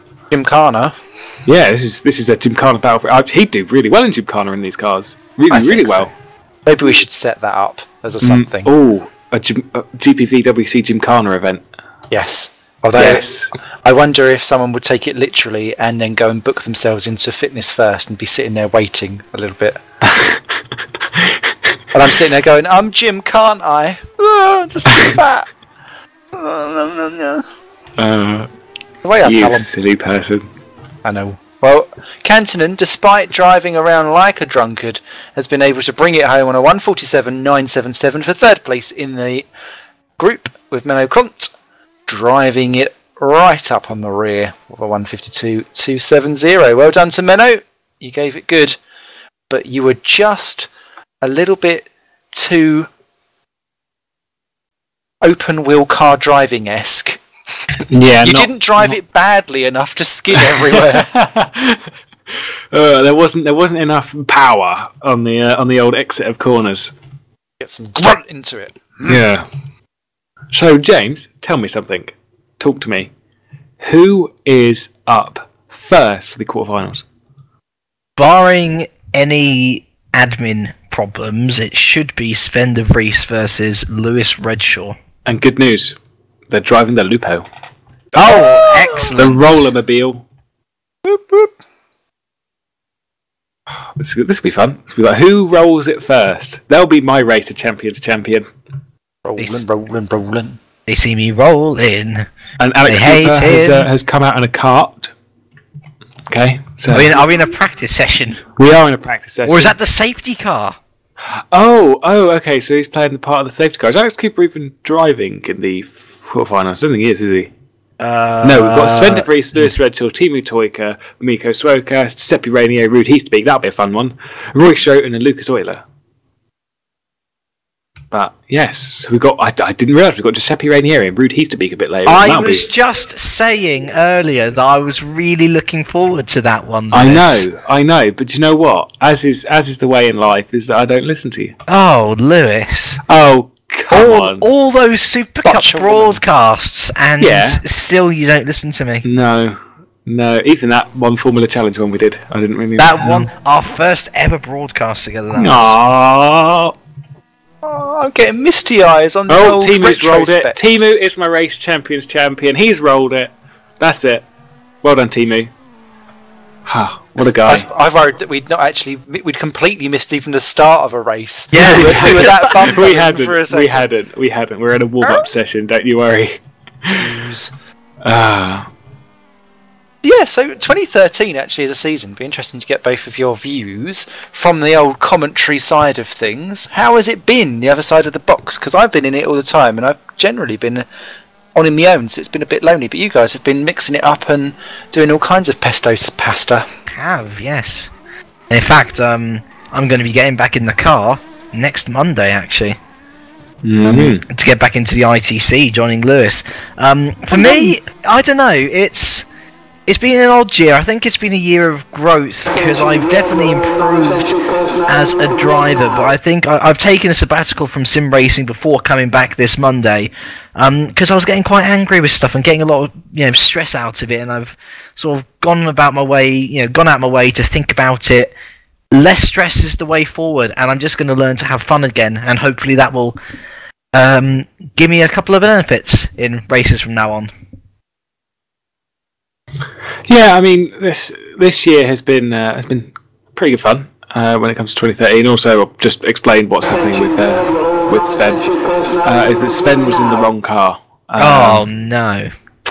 And so that explains very much. However, now they're in the Lupos, and we're all going to get ready out of the way. But it's 2013, good year. We've had interesting championships and hopefully a good 2014 to look forward to with all these drivers moving around. We've already seen some people who we think will be racing against each other in future, racing against each other here and seeing how they all cope against each other.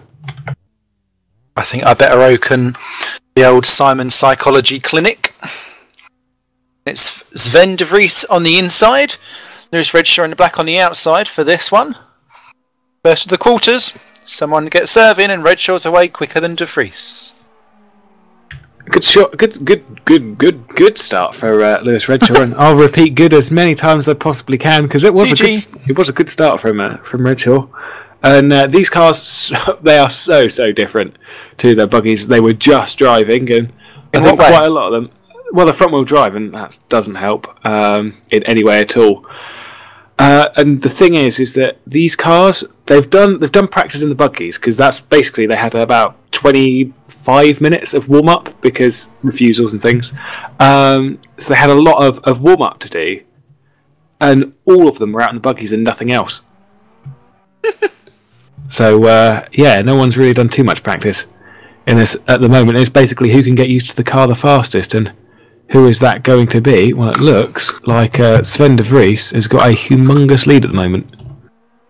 What is interesting is there's 2 seconds at the advantage between de Vries and Redshaw around this one. Is You're disadvantaged for being in the second or third groups or whatever, because actually it's less time, your time further away from being back in that car and getting going again, and then you lose practice. Therefore, you may lose confidence, and you may be a bit ring rusty, and be a little bit off your apexes. Yep, indeed. On a track like this, you really need to know where those apexes are. And at the moment, Sven de Vries he's kind of running away with it for his position in the semi-finals, because this is basically it, really. Oh, Sven de Vries has gone wide and slipped into the wall, and that is a glimmer of hope there for Lewis Redshaw, as that has been a costly mistake for Sven de Vries, and that could cost him a place moving up towards the semi-finals. Was it costly enough by more than 1.6 seconds? Ooh, it looks like this. It was. Redshaw's got the outside. De Vries is chucking it down the inside for the final one, and Redshaw lucks in. For once, it is the man that is the prettiest on the track in terms of keeping it on the black stuff and not into love kissing the wall, that gets the victory, and he takes it over Sven de Vries, who had the pace but not the place. Yeah, that's only round 1 of 3 though. There's still one more victory for Lewis to try and gain. Oh, also I just realised, when I said earlier that Sven was in the super buggy? Yes. He is, but it's just that we've got 2 Sven de Vrieses in the server, and that's really confusing me. Yeah, my live time has gone a bit weird as well, because I was only seeing Lewis going round. Ah, awesome. And I don't know who we've got up next. It's still saying De Vries versus Redshaw again. So maybe it's a heat. Yeah, no, it's 3 rounds. 3 rounds. It's a best of 3 basically. This time De Vries is on the outside and Redshaw's on the inside. So they're trying it from different angles from the get-go, and again Redshaw's away much quicker than De Vries. He kind of lurches forward, then stops and then goes again, so it loses him a tenth or 2 at the beginning. So is Redshaw now going to be up to the pace of De Vries, or does De Vries have it covered and just needs to keep out of those ever so tempting barriers? Yes, well, if De Vries makes a mistake like that again, then Redshaw will be quickly through to the semi-finals. But just look at that. See, Redshaw, when he comes over the bridge and brakes for the second and final turn on the inside track, the front just sort of locks up and goes straight on. So, these front-wheel drive cars, they require a special handler. This is what we saw with Thomas Jacobs yesterday against Giuseppe Ranieri, winning 2 of those races. It requires like a special hand and a special way of driving these front-wheel drive cars, and that's where Redshaw doesn't seem to have it. However, look at these 2 close now. One's looking much better on the riposte, and Redshaw slightly behind De Vries as they cross the line, just 1/4 of a second between them. I have to say that actually when I've driven in touring cars, I've always gone for the front-wheel drive cars, purely because I'm limited in talent. So therefore, I need to make it up. And what they always done with the front-wheel drivers was that they were quicker in a straight line. So I just thought, great, floor it, and then I can just be slower around the corners than everyone else, and everyone just gets stuck behind. Oh, and that worked breaking up again. Yes, he has. He's just popped it into the outside barrier there, didn't he? Yeah, but no, I can see your logic with going for the front-wheel drive because of that. I'm kind of one that just likes to slide it just a little bit. I mean, I drove in a front-wheel drive league for the first time not very long ago and did absolutely awfully. So that's always fun. But Sven de Vries heading around the final corner to move himself onto a 1-1 bit now. 1-1 GG SV. So nicely done. 1.2 seconds clear. 1:52.272. So these cars most definitely slower than the buggies that were out there beforehand. Redshaw valiantly held on, but unfortunately a mistake into the outside barrier on the 3rd quarter did kind of put pay to any runner for that one. So again, everyone get out their scissors. We're tie breaking. Are we getting the carts out? No. Oh. We're still lupoing it up. Is carts for the final? We don't know. We don't know until the actual next round comes up. I remember watching on Eurosport a great event where I think it was one of the very first ones, where they got loads and loads of F1 drivers all together, because this was in the 90s, to do massive kart races. Michael Schumacher was out there and everything else, and Luca Badoer won. Hang on. Whoa. Luca Badoer won something. He won quite a lot until he got to Formula 1 and was put in CAC teams. Redshaw gets away then again Ferrari better than for De once. Vries. That Ferrari was terrible. Fisichella could not do anything better with it either. But it was, he won. Olivier Panis was second, and Michael Schumacher was 6th or 7th. And like Jean Alesi drove over the top of him. It was hilarious. I've got it on a tape somewhere. I'll have to dig it out and see if it's restorable, because it's really funny. It's like a who's who of everyone from about 96, 97 to about the year 2000, all in a kart race. Awesome. And at the moment, just a quick look up of what's going on. It was 1.1 seconds between Lewis Redshaw and Sven de Vries, and that, to me, smells a slight advantage in the favour of Sven de Vries. I think it's on a George Foreman because it's skinny, and therefore the fat is dropping off, so it's going to be tight at the end. De Vries pulling out a smidgy bit of an advantage, though, as they come around to commit the second lap. What have we got? Still half a second.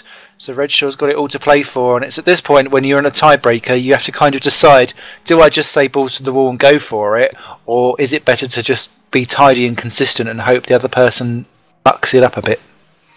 Gun it but be smooth is what I'd say. You know, in a front wheel drive car, it kind of seems like you need to just be a bit smoother with the way you drive the car, and Sven de Vries is doing absolutely that, and looking like he's absolutely in contention to move himself on to the semi-finals as Lewis Redshaw broke for break. He did break, but they locked up, so you should have broken earlier, Mr. Redshaw.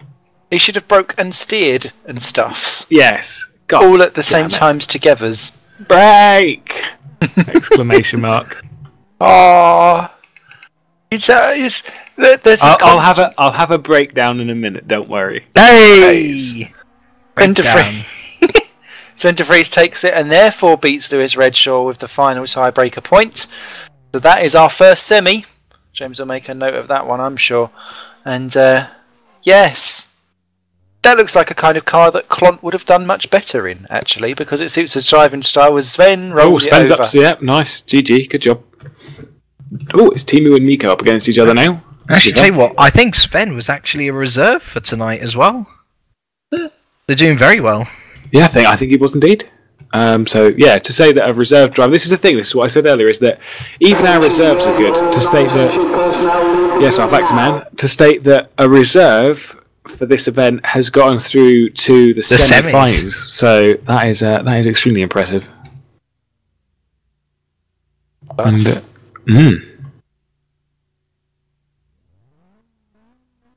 who will win out of these two, though? I mean, they're both in front-wheel drive cars, and I don't really remember them both driving front-wheel drive cars in any other league that I've seen. This is Timu Toika in the white car on the inside, and Miko Sukas on the outside in the black car. So who is going to win out of these two? Watch out for Timu. Always ready to spring a surprise, I say. Normally by leaping over the barriers and taking you out. Yes. Get away pretty much even Stevens. Though if he's going to have an odd time, it is 2013, so it's odd all the way round. Timu a bit wide there in brake, but Swoka's doing the same thing at the next corner, so it appears that it's tit for tat on the old barrier usage. So maybe we can see how things get on. Yeah, I do have to agree with James, is that Timu is always there just to make us think one thing and then show us something completely different. As that's how he puts it. Yeah, also, Miko got that very wrong at brake and had the rear end of the car slide out a bit. That's the thing with these cars, is that generally in front-wheel drive cars that I've driven, you have to be either on the accelerator or on the brake. You can't leave it off both and just turn because it'll oversteer and spin. Never good. No, that's never good. No. No. It's 1.3 the gap between Toika and Swokas as they cross the line for the first lap. Now you guys are calling him something different, but I've never heard his name said, so I've just made up my own pronunciation. It's I've always thought like Nick Rowland it was Sukas, but there's Suokas. Rowland? Yeah. Oh, Toika hits the ball.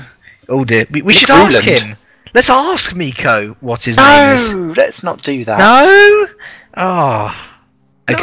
What is this logic that you speak of? Yeah, come on. I've done many rounds this season whilst trying to work out how to say Milan Radivojevic, which took me ages, and that's still very wrong. But it always takes a while. It sounded impressive though. Yeah. As Timu's coming around to take it. Is he? Timu takes the prize. A 153.167, 1.1 ahead of Miko, and I started that one again. Miko. And I do believe that you guys got it right. Yes! I'm very happy. As I say, it'd be lovely to see Timu win something. Aww. It would be obviously denied. I would say cruelly, but closely. The Masters Championship, he was third in that by the end of it after an interesting final round. But it would be nice to see Timu win something after being denied last year with the team spit and. There was a points kerfuffle this year in the Masters. He thought he was first. A huge points. Well, I thought he was first because I was the one who did the math from the points kerfuffle that I was given. Yes, you were like a secondary points kerfuffle stage. Wasn't my fault. It was not your fault, and I'm not going to say whose fault it was either. You know who you are. Yes. We know who you are. We know who you are.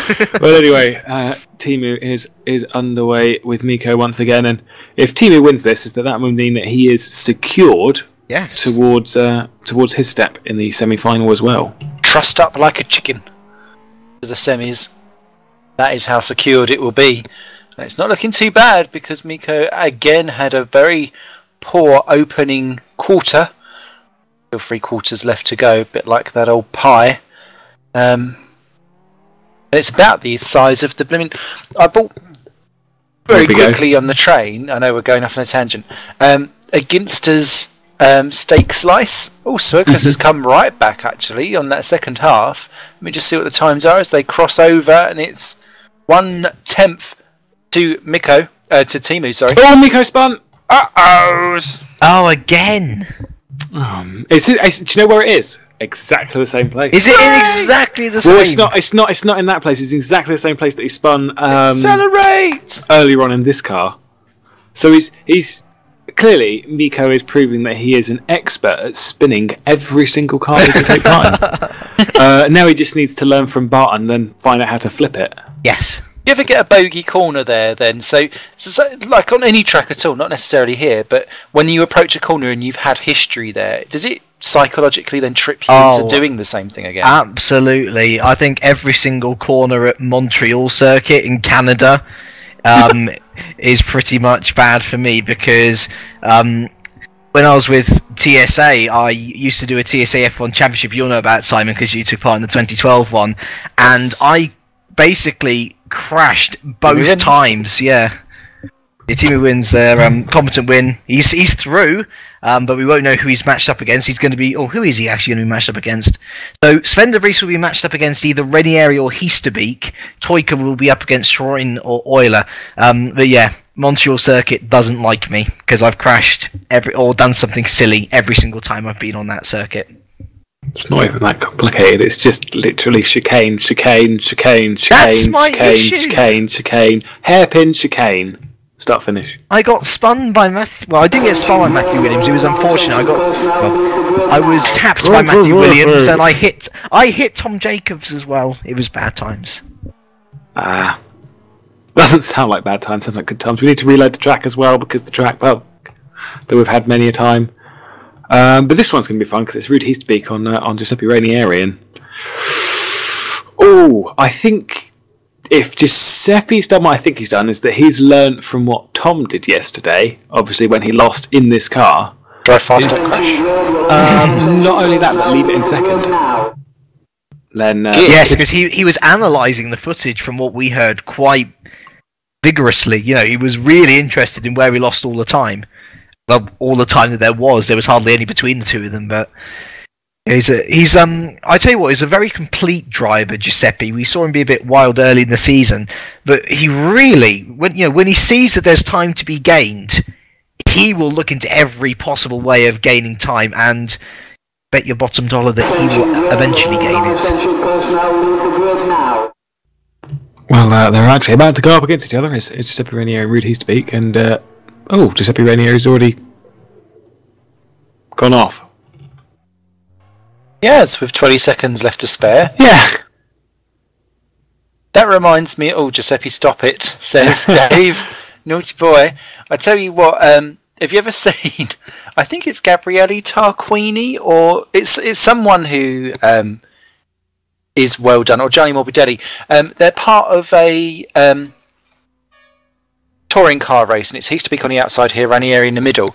And he goes on the second or third light and then just keeps going anyway because he's like, oh, I'm going to get a stop-go penalty, let's just make up all the time. And he's gone round turn 1 before the rest of the field actually go. That sounds like Tarquini is a very smart driver, and we saw this. I don't know whether any of you watched the 2013 Macau race from the World Touring Cars. He was the only one to brake for a massive incident and therefore didn't damage his car. Oh. They like a bit of Gabriele Tarquini, especially with his crazy hats. He's to be looking nice at the opening sector of that one. 1.4 clear, which to me gives him the smallest smidge of an advantage. Play for, definitely. And I think it's going to be very close, and I don't want to call it... Well, I never call it anyway, but Ranieri ever so slightly ahead at the end of the first half. Quarter of a second. Quarter of a second. There. And the thing is with this track is that you could be faster on the outside, faster on the inside. You know, it's very different with the different style of apexes and corners and you know, flasks. Depends on how you can take an advantage. Just Britished that corner. I scienced it, and you Britished it. British science. Now you're going to call it crust, or like BLT. Sandwich it up a little bit. Ranieri. Sandwich it up. HP saucy. That's what I've got to have for dinner. I can't be bothered to just eat it unless we do takeaway bingo. It depends what my bank balance looks like. I used to go to school in a town called Sandwich. Did you? Yes. I'm going to ask you more about that as Ranieri crosses the line to take the victory there. 151.523, so fastest trial we've had so far. 6 tenths ahead of Heasterbeek, so very, very close between the two. Town called Sandwich. Yeah, it's a little village called Sandwich. It's just off the Isle of Thanet. They filmed a Walker's advert there a little while ago, and so everyone bunked English one day. I was sitting up in English because they're like, "Oh my God, have you seen Frank Lampard's down on the football pitch?" Because they obviously brought like all these famous people. So it was Frank Lampard standing on a football pitch, and my instant reaction was, "I don't care." Wow, you've gone up in my estimations even further now, Mr. McGlade. You're absolutely right as well. Sandwich Bay is home to nature reserves and 2 world-class golf courses. What are they doing with binoculars looking at BLTs? Going, oh look, there's a coronation chicken just flying up above. There is actually a Subway in Sandwich. It's just not actually. It's not actually. Excellent. Do you know what? My brother works there as well. Oh, that's brilliant! I tell you what, though, I bet you anything it's not as good as my Subway here at Brunel University, the highest grossing Subway in the UK. Wow. Amazing. And they're all franchises as well. You buy them out, so you're making that person a mint as he's to be slightly behind. Or is he? No, he's caught back up again in the second half of that quarter, which is really an 8th, I suppose. In the second half of that quarter? It's Nice. an 8th. I've done fractions it is and an stuffs. So, yes, got me some math. Wow. Math. Just the one. Alright, we're going all Merkin on this. Right. Got me some English, but Heasterbeek is ahead this time for Ranieri. He's known that he doesn't want to keep those 6 tenths behind. And across the line for halfway distance, he's got 6 tenths the other way. So clearly 6 tenths is the key that runs between these two. Oh dear. Giuseppe goes a bit wide there. Lucky to get away with that. Yeah, he is indeed. Yeah. He nearly Sven de Vriest it into the old ball there, but kept it out. I nearly moved to a place called Vange. It sounds rude. I know. That was entirely the reason why we went and looked at the house. One of my favourite drivers of all time, if we're going to stick on the sandwich theme, Bertrand Baguette. Yes! I bet he always put his foot in it. I suppose you've got to handbag it to him. No! New low.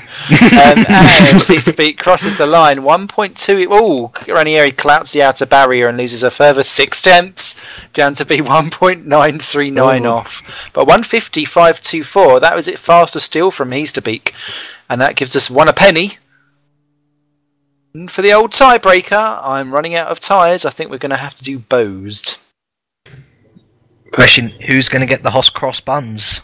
Jesus. I could do with a hot cross bun actually. Now I'm thinking about it. We've got some downstairs. Ooh. Not even Easter's. Who cares? You don't normally get half cross buns outside. Do you know what? You can't get Stollen any other time apart from Christmas. No, I love Stollen. I tell you what, I really hate time-limited meals, like the Big Tasty from McDonald's. And that's the only good burger they've got. Why aren't... Oh, it's silly. Mince pies. You see, we've got somewhere in the old Ramsgate where that you can buy like all this crap just anywhere. Yeah, leave Ramsgate alone. Heasterbeek gets away slightly better than Ranieri on that one as well as they go into the tie-breaking heat. Mince pies, I do agree, as being an annoying time problem. However, if you go out into the homosexual scene, you'll see plenty of mince pies getting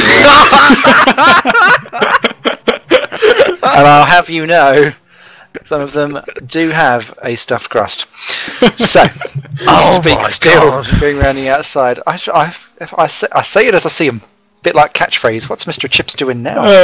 1.5 the advantage from Heasterbeek, so he's got the sniffing of advantage.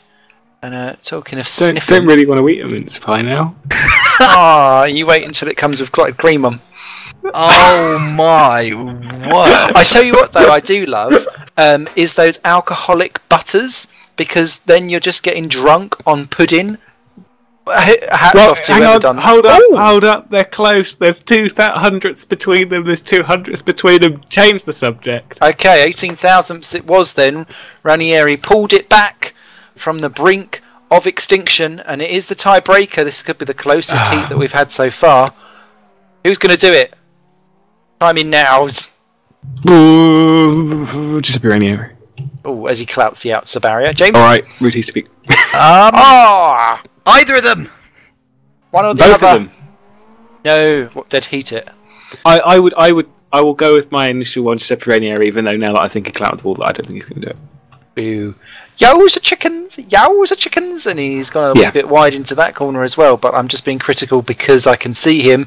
It's so close as Heasterbeek's got the outside. Ranieri's got the shorter win, but Rude has got a better exit and takes it by 4 tenths of a second. A 159.33. Ranieri a 151.414. The beak has put it right in and nuzzled out a worm from the jaws of defeat. So that means our first semi-final is now confirmed. Sven de Vries v Rude Heasterbeek. That'll be a corker. It will be AD, but that was it was further apart at the end than I thought. But, Rude Heasterbeek really learned how to play with that. And what we've got up now is Rui Schroten and Lucas Wheeler, so this will be a good one. Talking of weird foods and names and stuff, I like going to when I'm in other countries, which isn't often enough, or watching other people then buy foods with really bad names on. You can buy a packet of craps and a packet of shits in Italy, and they're actually crisps. Wow. Amazings. That sounds awesome. I'll tell you what else is amazing. I've just located a town called Ham near Sandwich. Yes, there is a town near Ham. There is a town called Ham near Sandwich. Sorry, I've just linked you within the Teams broadcast I see this. room. Yeah, this is excellent. Otherwise, I'd have called you being a porky pie. As Roy Schroten's in the white car and Lucas Euler is in the black car, which, quite frankly, is a ham sandwich a bit overdone. But no, I'm amazed. Do you know there's also a town nearby called Deal? That's always a fun one.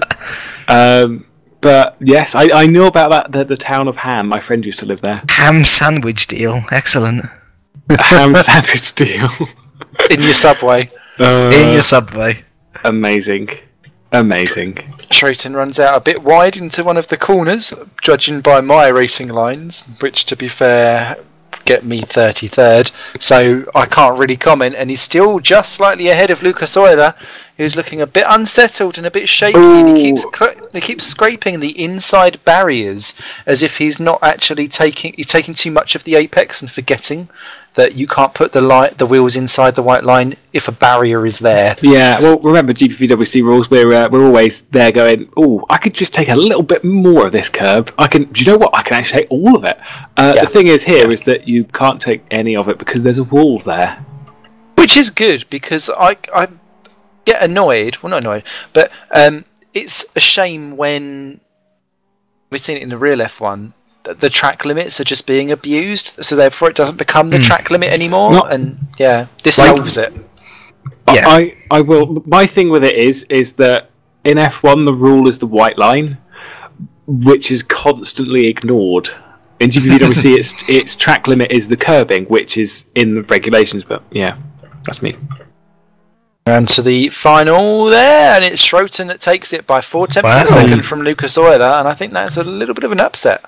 Yeah, but the thing is that these two are driving cars that are, front-wheel drive cars, not really cars that, let's be honest, Lucas Euler used to drive in his Super League car, a heavily rear-wheel drive car that you can slide about, not drift.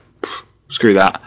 And they're now driving a front-wheel drive car. It's completely the opposite. It's a very, very different feeling, and so it's interesting to see which one can get used to it first. Well, it's always something I find is that I'm quite good at getting used to throwing around a car that doesn't suit me and not really being any faster than when I've sat and played with setups. So I think once I've gotten into something, it takes me a very long time to get back out of it again. Straight on the outside for this one, Euler on the inside, and Euler slightly faster on the old getaway, and taking a nice tight line around brake into the old Thermos. Not looking bad at all, and he takes that double right-hander as a singular curve, and I think that's the fastest way to do it, only completely missing the line on the next one.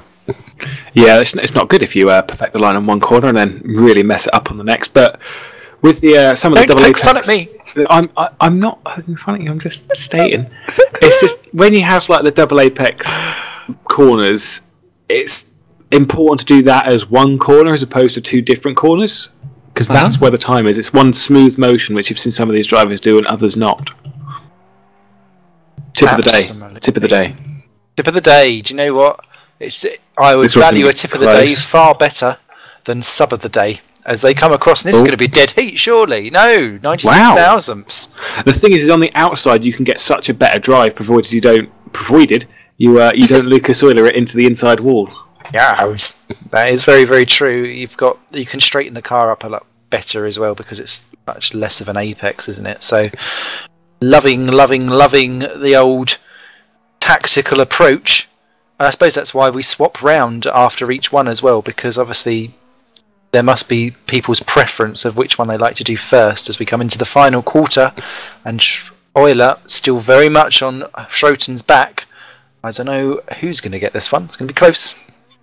It's gonna be close, but I ain't doing nothing. I ain't saying nothing until we're here. I still ain't saying nothing. It's gonna be close. It is indeed. Schroten's going to get the exit. Euler takes a little bit of a dip. I think he's got it. 35,000. Schroten gets it. Wow. If that line was a couple of centimetres closer, that would have been Euler's. Wow. Roy goes through. Yeah, Roy goes through. The Teemu Toyko, and I bet Teemu is going to be breathing a huge sigh of relief. Because let me tell you, no offence to Roy, but if you wanted to be up against Roy Schroten or double Super League champion Lucas Euler, I know which one I'd rather be up against. Oh, guess what? What? I don't think Teemu is going into the finals. Why not? Because they're in the karts. And we saw Teemu in the karts yesterday. No, but the thing is, he said he didn't have much practice in them. And maybe he's put a bit more practice in them now, yes. Maybe, yes. Maybe. I've got hope, I've got my fingers crossed that this is going to be awesome. Interesting that we're using the karts for the semis, though. Like, are we going to bring in a secret... SRFs. Oh, really? Do you think that's because they can use their semis as some kind of weight ballast from corner to corner? That's not... No. It's like Did you know remote Sandwich is a control town that I cars. live near? Really? Oh, tell you what, another nice name, which is a town near me, Pratt's Bottom. Pratt's Bottom. Awesome.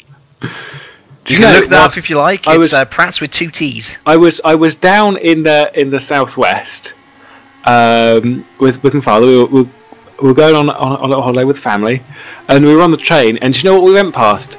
We went past a sign for like a train junction. Because you got like those when you sometimes got like big crossings and junctions and things. It was called Three Cocks Junction. Amazing. Wow. I know. I need that on GPS.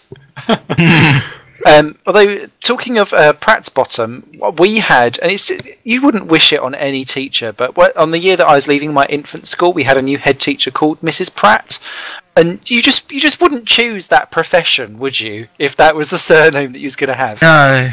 He used to speak on the outside in the black, Sten de Vries on the inside in the all white, and we've been looking forward to this karting event, so let's see how it's going to go down. Yeah, I like these carts. I like these carts. Aww. Quick! Vroom vroom!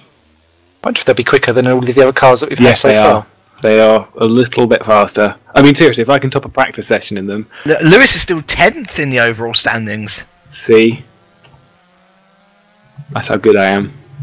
Tell you what, they're able to take the corners much better as well. They just look so small. How do they do on the old jumpy? Oh, not bad, not bad, not bad. Well, that could give you a bit of a sore ass when you're landing, actually. But it probably would.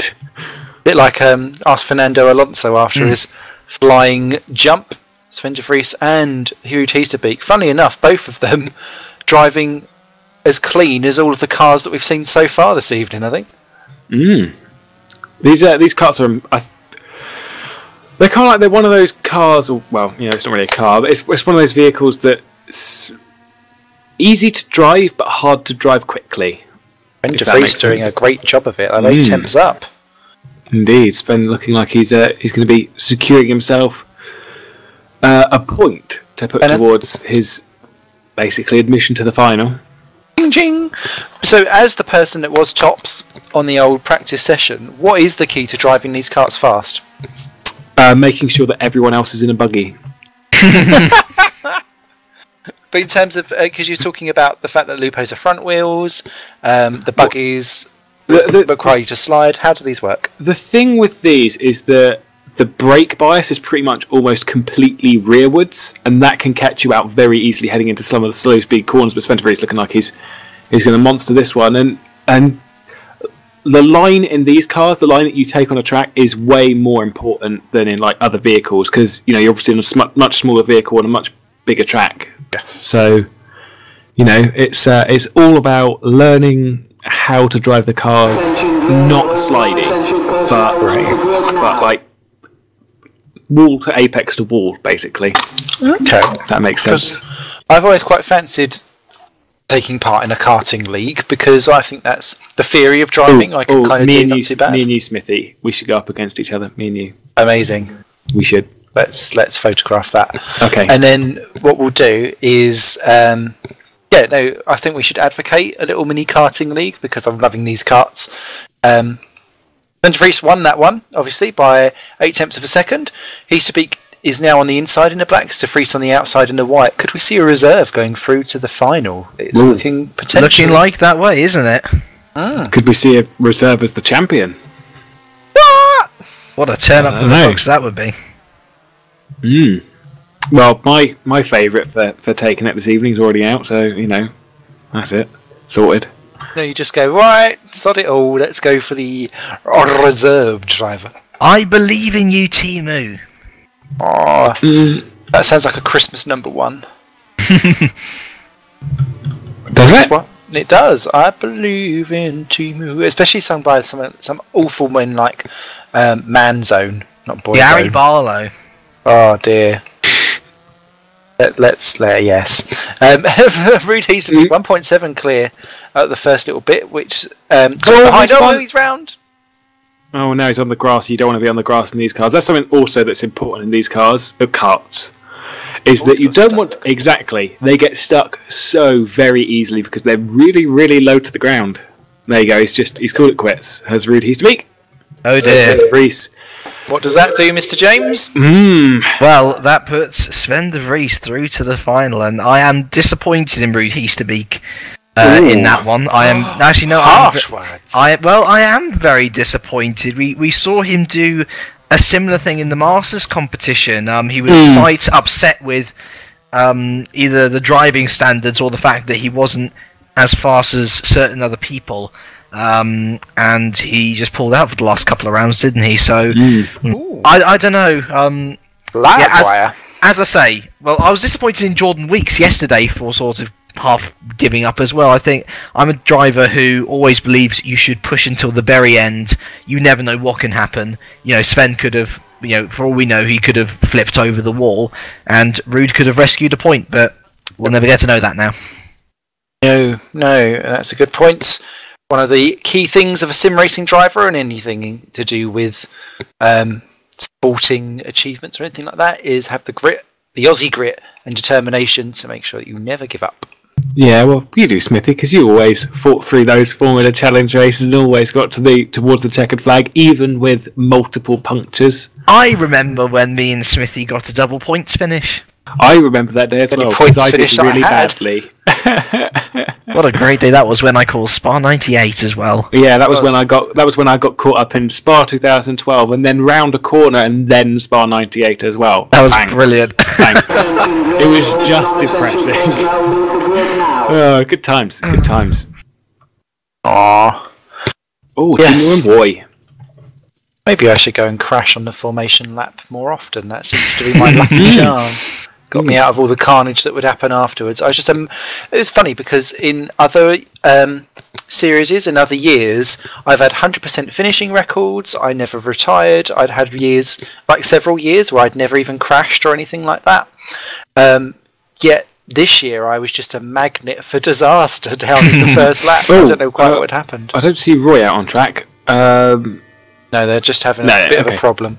But yeah, well, I mean, be honest, it's since you got Oscar as a teammate, then James as a teammate, then me as a teammate, I was hoping you'd deflect all the drama back to you guys. Oh, I didn't want to, did it? Because, you were racing with other cars. I've admitted my fair share of drama. I mean, come on, I thought that I lost fuel from my car by banging my front nose cone. That's how bad I've been. Excellent video. It did make an excellent video. I'm glad to say that video has more than double the amount of views of any of Lucas's other videos. So am I. So that's excellent. I bet you are coining it in. I just loved Oscar's reaction afterwards. It was fantastic when he found out that I recorded it. It was brilliant. Yeah. But as I say, James, you just got to look back on it and laugh. I know that was a silly thing to do. And thankfully, it's made people laugh more than hate me. So, yes. I think that's down to the fact that everyone embraces the good giggle. Indeed. And don't take it seriously. And that shows people as a better person. And that's what's so good about GPVWC. Everyone laughs at you. Yay! Yay! It's all about the giggles. It's all about the giggles and not taking it too seriously. Yeah. What the G stands for. GG. Good giggles. Roten's on the outside, Toika's on the inside. And Roy now back in his car. Hopefully that won't have disturbed him because it's not been a smooth run up to the old starteroo. With 10 seconds left to go, who do we think is going to top out in this one? Considering how Timu did in the karts yesterday, I kind of think Timu might be out, but then Roy doesn't seem too happy that he's in the karts. Timu's probably done a bit of practice. I don't know. Okay. Conscientious objector. I'm sure everything that I just said was extremely informative. So no problem. Everyone watching, no problem.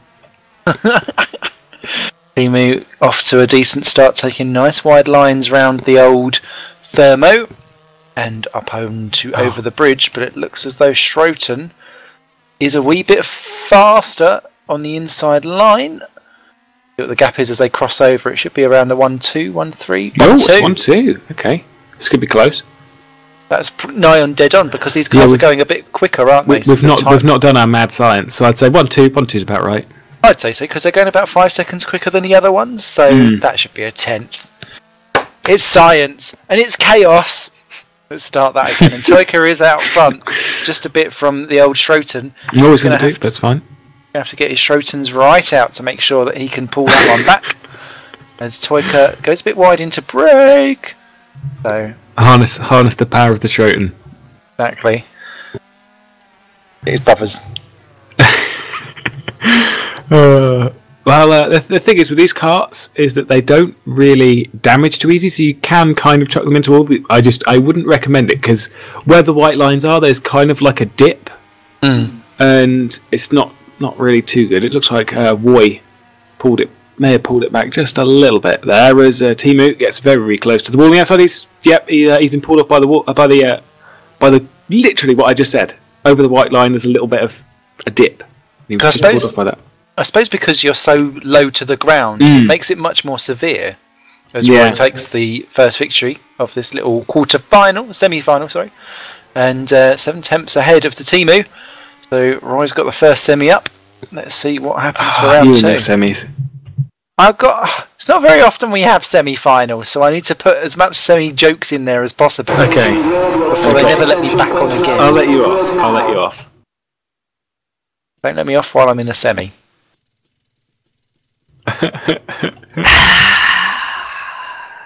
Sounds like James already had. New lows. Toyka on the outside, Schroten on the inside for this one. I was told we were going to be a professional commentary team. But you know what? I can do professional. I really can. I don't but not for this. Not for this. Sorry. I do professional for real races and stuffs. All right. This is giggles. All right, I believe you. I would say out of these two, though, Timu actually looks like the faster of the two. Outright, it's just he kind of got pulled off a little bit by a bridge, and that stopped him racing off to his victory. So I think we might have a tiebreaker this time. Oh, don't say pulled off with a semi, Simon. You just said it. Oh, yes, I did. Semi jokes. Forgot the mutes. Oh, what happened to? Oh no, that's where Timu was. He was off camera. That's fine. But he is 1.8 behind at the first sector, which, judging by our mad crazy science, is 6 tenths off where he should be. I always forget which way around it is. I think Timu was actually 1.8 ahead. I think it was the other way round. Yes, it was the other way. It was that way round. Because look at them two now. Is that Timu is quite a way ahead of Roy Schroten. Yep, 7 tenths is the difference between Timu and Roy after the whole first lap. So it's looking good for Timu. Do you have a Jonathan Ross problem? No, I don't. It's just that I hear lots of people call him Boy. His nickname is Beta Boy. Beta Boy. Aww. Yeah. Because apparently Mike is the Alpha Schroten. Yeah. But so I've heard. Slightly worried. It's alright. It's alright. I can pronounce R's. Amazing. Like Roy. Can you say rude rooster boy? Oh, rude rooster boy. Why would I say rude rooster boy in there? Yes, because it was 2 R's together in close succession. It's not your tongue twister, is it? No, but that was all I could think of the time I had. 144, 198. Timu takes it to the Roy, and we're now 1 apiece. And we're going to be going for the old tiebreaker, and I've not got many ties left in my closet. Might have to pull out. I've only got 2. Don't worry, I've got a cravat. Amazing. Anyone own a beret? No. I used to. I've got a fedora. What? What is a fedora? It sounds like a focaccia. It's a hat. What is it? What is this shenanigans? It's this. Look. Oh, there you go. It's on my mic now. I can't see you. It's on my mic now. Amazing. I bet it's the stylish mic we've ever seen. Schroten on the outside, Toyka on the inside for that. Someone else was calling something very weird as well. And it was... I can't remember the name of it now, but my nan was going, she's going, why aren't you wearing your Victoria? And I thought, I don't own a Victoria. Beat me to it. Or have you done it already? No, Yes, it's, I've linked it to you. James has linked it to me. That's literally the same one I've got. Oh, I've clicked on the ham sandwich. No, wrong one, mate. What's going on in the old... Oh, those trendy things. Okay. Those trendy things, yeah. Those things that I wear. I can see you in one cool. of those, actually. Yeah. Schroeten's in problems. He's stuck on the inside. Oh, no. Boy. No, boy. He shot too early and been a bit too greedy on the old inside curbage. And now he's out of the semis. I'm calling Timu lag. Timu lag. Okay, yeah, that's fair enough. I would call that as well. Oh, Timu's just driven round him. And the Timu's waiting up for him. Oh, he stopped! That's just taunting. Oh. It's a shame there's not a button you can press which just says extend your middle finger. Oh, poor Timu. We should have just done donuts. All right. But he's still trying to get out. He's just moving at 0.0 miles per hour. See, he's not rude, he's to peak. Not yet, no. I think he'll wait until Timu gets across the line, because if he bins it into a barrier and actually cancels out, can these engines explode on the karts? This is something. If you leave it in neutral and rev the engine will blow up very quickly. Ah, okay. As I have found out. Purely through science and chaos testing. Well, yes. No, this was more through going out in the free practice session and then forgetting that I left it in neutral and then going and the engine just went. Bleh. When you've done that, I just had a picture in my head of Pac-Man being sick. I don't know why. Awesome, excellent. Well, team is going to win, and Dave is probably going to reset. Yeah, Dave says, "Oh boy." Oh, with little one smileys. Timu goes through to the final. Timu's trying. Yeah. Oh, nice roll from Timu. That is amazing. It's only a 6 out of 10 though. We've seen some better ones like from Harley yesterday. Harley Hannes was extraordinary. I'm going to have to watch back that. I wouldn't. Oh dear. No, there's history behind this, Simon. I'll explain that to you afterwards. Yeah. Oh, but wow, what a final we have in store. Timu Toika versus Sven de Vries. Who would have thought it? Oh, now, let's be honest. What happened the last time Timu Toika was in the Race Champions final? He lost by 0.002 Also, seconds. you remember my original guess as to what vehicle they would be in? Oh, is it right? Yes. Oh, they are driving the SRF. They're driving the tanks. They're driving the upside down boats. They're driving the whales. They're driving the Batmobiles. Yes. Yes. They do look like Batmobiles, actually. Yes. But JJ yesterday did say that they drove like whales. Whales, they? yeah. Yes. Also, this is five races. 5 races. It's the best of 5. Say. Well, First to 3. I tell you what, you can't go on a sim racing diet on a Racer Champions evening at GPVWC. Oh no, this is a bumper edition, isn't it? Going on all the races. The best first of 3. Ah, no one's tweeted. I know! They tweeted, we had Calvin's tweet an hour ago. But we had Cameron Brewster said something. He was just complaining to me that I said something, or that James said something, or something. Yes, I did. We were talking about Thomas using traction control. We do apologise. I should have known, because he did say, and I did hear, but you know. I was talking about Thomas Jacobs using traction control in Formula Challenge when he wasn't. Yeah. There's a hackage. The Toika's on the outside, Centris on the inside. Revelation that Lewis McLeod does not follow me on Twitter, despite me following him. Oh dear. I don't use Twitter. No, I've just seen that 14 days between check out my live stream to oh dears, or whatever it was. So, Toika versus de Vries, round 1. Ding, ding, ding, ding, ding.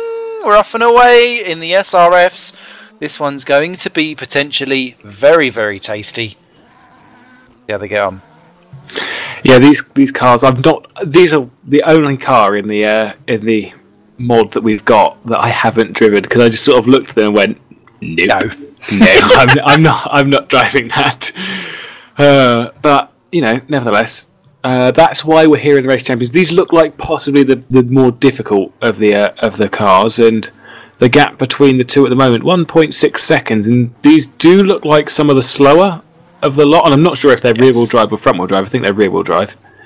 They just look like they have no cornering. Yeah, they just look horrible. Here's a fun fact, though. Neither of these drivers have actually been in the SRF yet. And none of them probably would have done practice in them. Oh, they're going to be close. Look at this. Here's as they come Timu out with a slight advantage. He was very angular on that final curve there. 2 tenths up to 0.283 of a second over Sven de Vries. And yeah, threading the eye of the needle round each curve in what looks like a hippo. It's going to be a mean feat, I think. Well, whatever happens this evening, we will actually have, for the two things that we've done in the Race Champions, which is the individual event and the team event, is that we're going to have 2 Race of Champions champions who haven't won a championship this year. Well, that's good. Yeah. Well, either way, because these two haven't won championships in GPVWC this year, so it is a championless championship race. Excellent. Of champions. That was just so much awesome in one sentence. I understood every bit of I it. did stumble a little bit. No, it was good. As they come out of the last couple of corners, and this is for the victory of race 1 of 5. Who's going to get it? Timu's on the outside. He's gone out wide and just kept it by 3 tenths of a second. Nigh on exactly. 155.302 versus Sven de Vries 155.603. 1 up for Timu. Ooh. Ding ding, round 2. Ding ding, round 2 indeed. They're changing cars. Oh, another curveball Dave Carr-Smith used. Sven is going in the black Caterham. Timu is going in the white Caterham. What's the Caterhams. Oh, different cars altogether. Yeah, okay. completely, yeah. I wonder if they're going to have to do one of each. Because it's 5 Quite rounds, possibly. isn't it? Well, I tell you what, this is this is where Toika begins to come to an advantage, because he has, of course, been in every other car. The SRF was the only one he hadn't been in. And of course, because Sven didn't take part yesterday. Exactly. So Toika has car knowledge now of every single car. Well, Sven's trying to chuck it out in a warm-up session quickly, or was just parking in the pit lane. So, yeah. Ooh, I kind of think the advantage is heavily swaying to Timu. Be very, very interesting. Oh, Dave Carr-Smith with this box of Ferrero Rocher. You are really spoiling us. Box of cars, box of tricks, box of nudgers up against the wall. Timu Toika on the inside in the white Caterham. Sven de Vries on the outside in the black with the green roll cage. I want Ferrero Rocher now. Oh, do you know what? Every time I eat Ferrero Rocher, I kind of think I wanted a bit more. Probably because they're a bit puffy on the inside. But yet, there's still that ew. And everyone always says that ew whenever you have one. Which is why, when you get like the cheap knockoffs from Lidl's, you really can't go ew, because you go, it's all in the ew. Not the, Is that a tip? That is a tip, and it is also social etiquette in how you deal with a Ferrero Rocher. Okay, I'll remember that. Thank you very much. There's Sven de Vries taking nice tight lines around his opening section, and I think I quite like the look of this Caterham. I've not driven the car Timu's yet. gone a bit deep. Timu's gone a bit deep at the second to final turn of his side of the track, and probably cost himself a little bit of time, 1.5 seconds between the two of them. Yeah, that's no good. That's no good. He can afford to make a mistake, but he can't afford to make one more. It's a bit like the Goonies when they're on that piano and they press one too many keys and everyone goes a bit freaky out. As Timu goes wide again and smacks the outside barrier. At Toika. Toika, sorry. Well, wait, that was at Toika. That was his corner at Toika. Oh, was it? Yes, yeah, we named it Toika. Oh, no! Oh, but look at these. They're going to be close. They cross the line 300ths between them. And these cars, they're a bit oversteery. They're kind of like weighty on the back. And it's a bit awkward, some of them. So you end up having to steer the wrong way into corners and stuff to keep them all going. Because I can see them having to like edge it round. I did do a little shimmy off. I heard. Well, I heard. I kind of, you know, when you were like saying it, I was kind of like, well, I'd be shimmying here, so you know, I'd assume you're doing the same. Excellent. Maybe we need to do the Caterham boogie. Caterham boogie. Green shell shoots. Shell shoots. Okay, I'll get a green shell shoot. There's probably one somewhere around in Ramsgate. I'll find one. And he's done the same Toika problem again at the same corner, unfortunately. And they come up side by side. This is going to be tighter than a tight thing in a tight place. Toika, though, has got a good exit. He's done it by a tenth of a second. Wow. 0.51152. I was getting really worried with what you were going to say that was really tight. Again. Josh Simon. I can't. I can't, Simon. I'm sorry. You know what? We're going to end up in some horrific office-styled team building exercise of trust. GPVWC team building. Oh my god.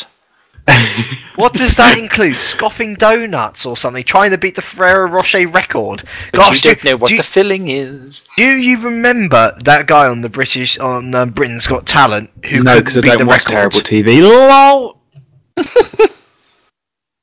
Oh, I'm sorry, I don't like Britain's Got Talent. I've not watched Britain's Got Talent, actually. I haven't watched it in years now, to be honest. Although I did see Susan Boyle's got a Christmas album out where she looks like she's got all her teeth again.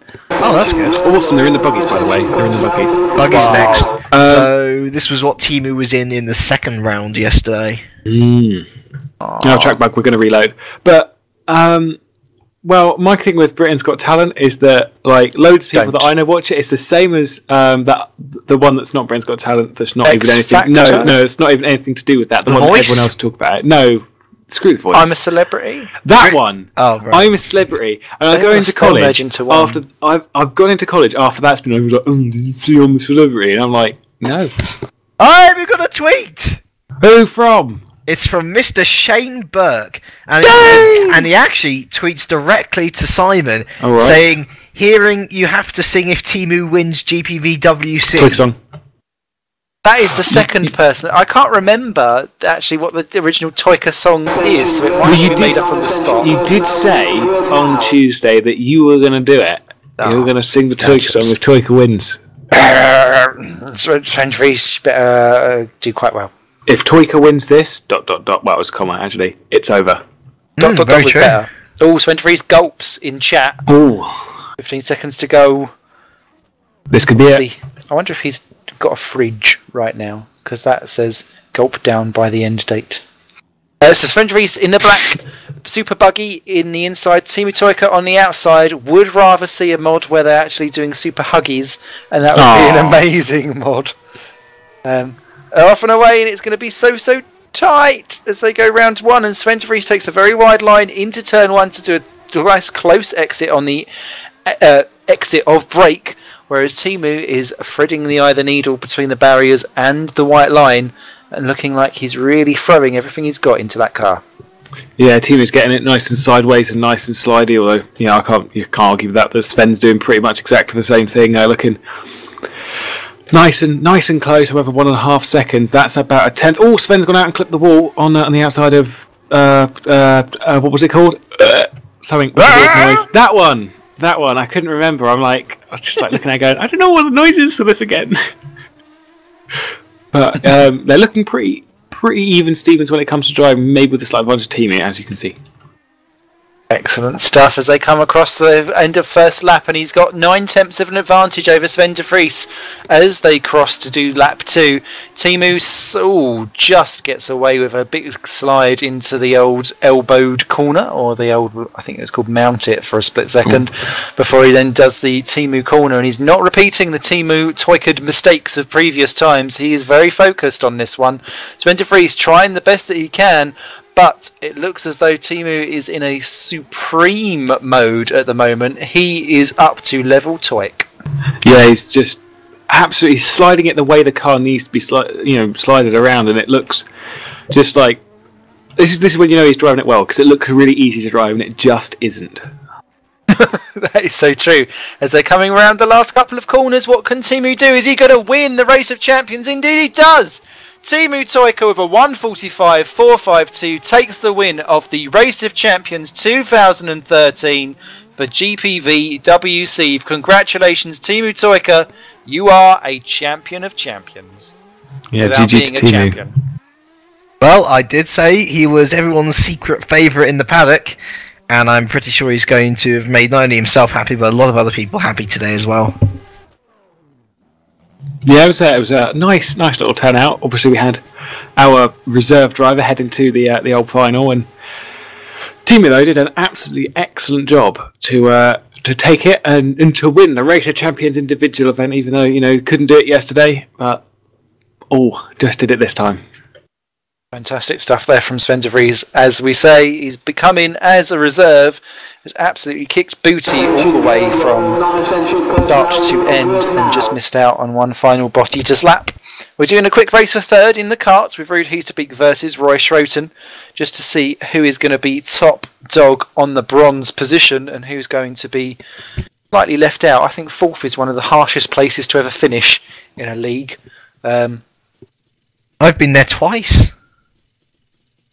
I don't know if I've been fourth in something somewhere at some point. Schroten on the outside, Heesterbeek on the inside. Let's see how this one pans out for the bronze position. I've never been fourth. Aww. You should try it sometime. You don't want to be. I've gone to 8th from a reverse grid pole and then 8th from a reverse grid front start. That's good. I gave up my third. So you could have a fourth for this broadcast. Yes. Yeah, that was the reason. Let's go with that. It all made sense in time. Schroten looking good against Heesterbeek at the moment for the old switcheroos, although it's not. Yes, it's not. No, it is now. It's come back to him now. 1.3 ahead of Heesterbeek. Going to be close. We're saying a 1.2, 1.3 for the inside line if you're going to have it. I think at the moment Rory's got a slight advantage. Ruud's been off down towards the old bridge, and he just pulled two wheels off the track, and has cost him quite a bit of time. So Roy there just a bit ahead as they come across the line at the end of the first lap. Just 1/10 of a second between the two, and Heesterbeek may well have done without that mistake, because that could be the difference between third or fourth position. He's not got stuck in the grass this time, and he's not taken too much liberty on that inside dip to spew him off into the curb, and I think that's going to be very much key as to what the outcome of this is if he doesn't make another mistake. Yeah, Ruud's trying to carry as much speed around the final couple of turns for him, but it doesn't look like it's going to be enough. 1.8 seconds is the difference as they've finished their quarter, and they're into the final little bit of the old race champions here. They are indeed. Schroten versus Heesterbeek, and it looks as though Roy is about to pick up the bronze medal position. Just about. Heesterbeek's very much there, down to the final corner. Roy gets a good exit out and takes it by 0.3 of a second, a 1:45.227. That would have got him second, I think, in terms of the times, compared to that in the final. So, interesting stuff. And Ruud Heesterbeek can be very proud of that, as can Roy, third and fourth positions. Well done.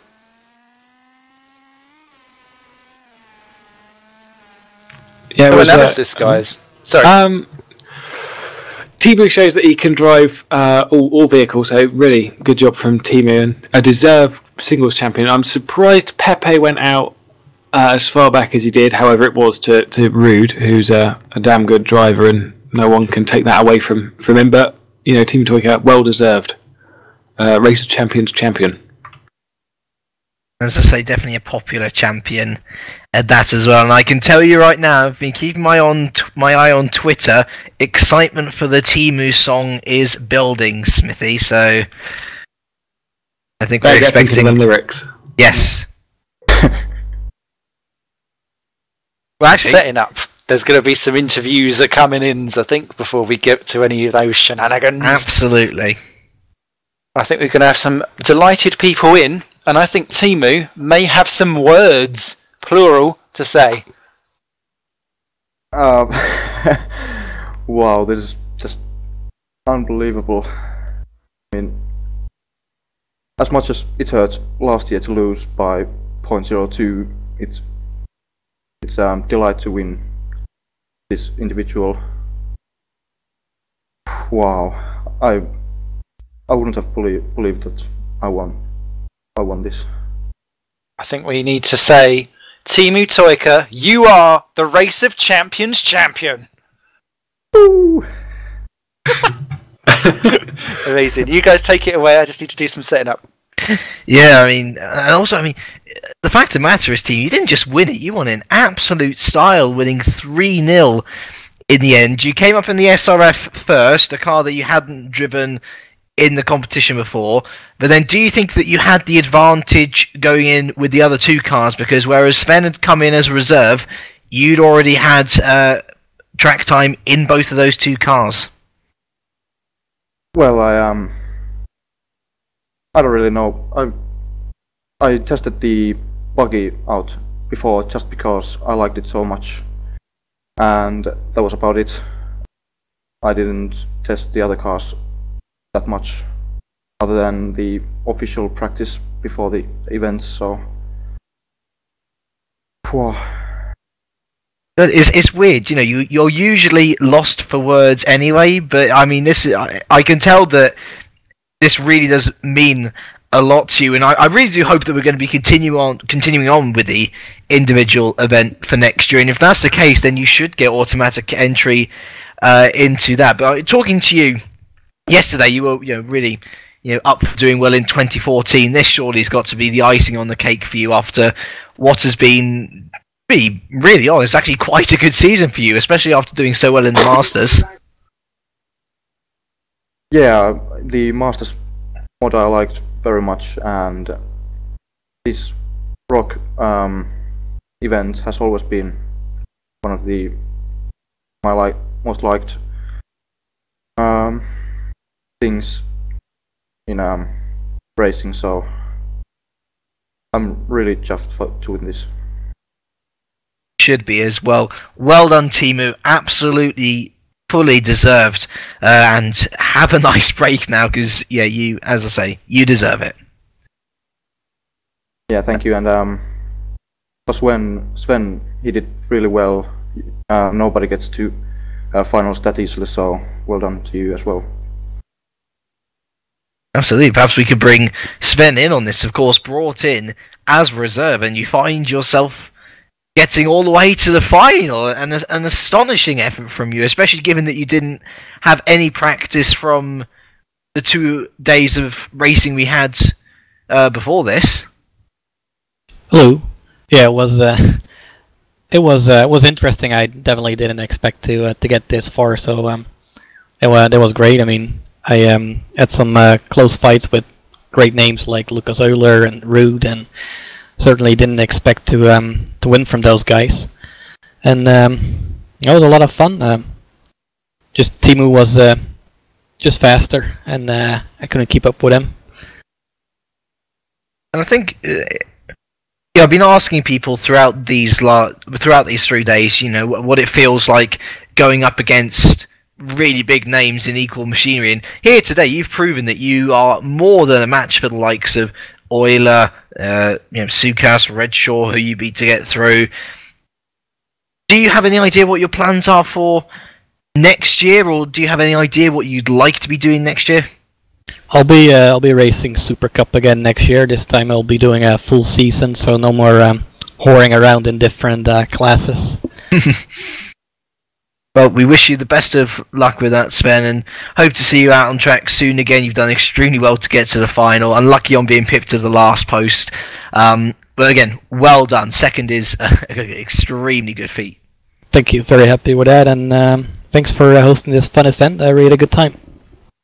Well, you can thank the admin team for that. I'm just here for the ride. Right then, let's move on to Roy Schroden. Top 4, Roy. That's pretty good. Yeah, I'm happy about it. It was fun. I mean, you've beat Lucas Euler head to head. You didn't even give him a chance. Whoop whoop. It was very close. We had some great battles on the track, so I really much enjoyed it.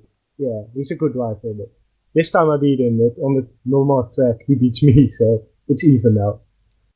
Absolutely, and well, we know what your plans are next year, and going into next year, when you look at what you've been able to do in the Race of Champions, at least, does it give you a sense of elevation? There was always this sense with you that, maybe there was someone a bit better than you, perhaps you could put someone else in the car. But I have a sneaking suspicion that this has raised your confidence a bit, because you've shown today that you can definitely mix it with the best names in the league. Yeah, I'm just happy to close the season like this on a high note. So I haven't had the best season, but it's great to end it like this. So I'm looking forward to next year. Absolutely, and we all wish you the best of luck with next year, and it'll be fascinating to see how it all pans out. So thank you very much for joining us, Roy, and hopefully, I noticed he left the room a little while ago, but hopefully JJ is back. I'm here. Yay, excellent, right, JJ. Oh, it all went so wrong for Team Vodball today, didn't it? Yeah. Well, I haven't had you can probably tell that I haven't had a great day anyway, so definitely wasn't an easy time getting to actually even make the start. I missed all of the practice, and, well, my driving showed it all. Well, you know, I wouldn't necessarily call it a disappointment, though, because you can still walk away from these 3 days saying that along with Dawe, you are Race of champions in winning the team event, and especially for Vodball. I know that Vodball's sort of been in and amongst most series. You know, one of the running gags is they're trying to get every driver, so on, so on, so on, so on. But actually, you and Dawe have proven that at the core of Vodball, no matter how many drivers they fancy getting into, fill in for certain other people, at the core of Vodball there is a really, really strong lineup. You look at yourself. You had Dawe taking part. Harley, had a part to play as well. And I'm not sure. I think Vodball is one of those teams in the mix, possibly to move up to Super League next year. We haven't had confirmation on what teams are in Super League, but they are one of the ones in the mix.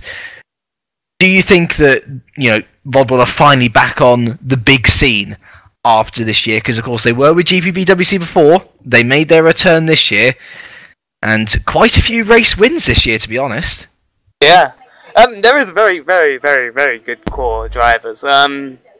It was more of a learning year, just seeing where we can, because obviously they've only just come back after a little time off, and we've just been getting ourselves into it. I think next year we're hoping to hopefully get a Super League going, and hopefully we'll be able to challenge a bit better, especially in World GT for me. Especially, and I certainly look forward to seeing that, because World GT was a bit one-sided, unfortunately, for most of that season. And yeah, didn't really get a chance to show myself. I missed those 2 rounds. So. Absolutely, but this is Race of Champions, not World GT. That's for that's for next year. Well done. Sorry, go on. But today was a bit, I don't know.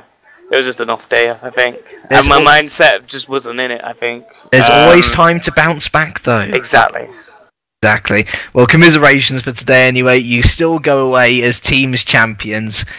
And, yeah, best of luck with 2014. Yes.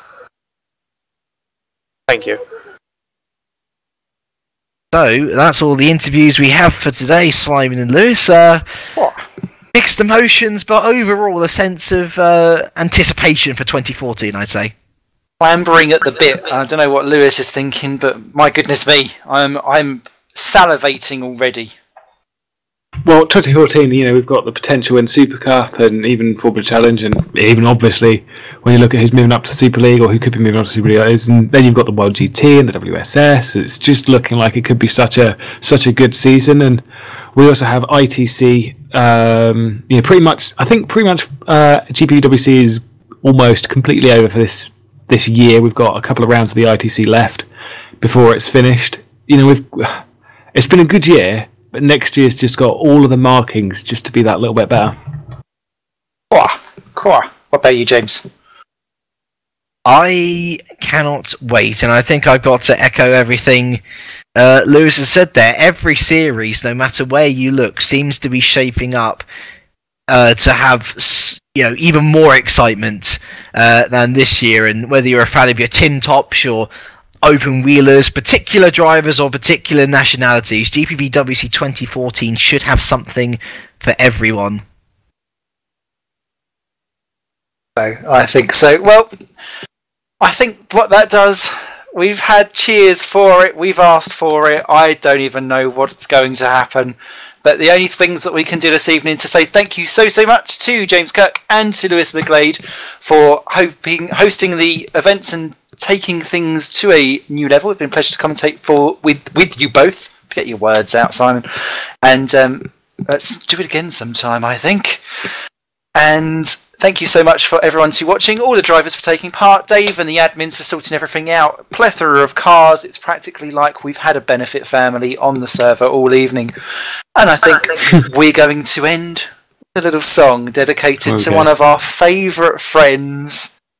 And, well, Timu, this one's for you. Yes, friend.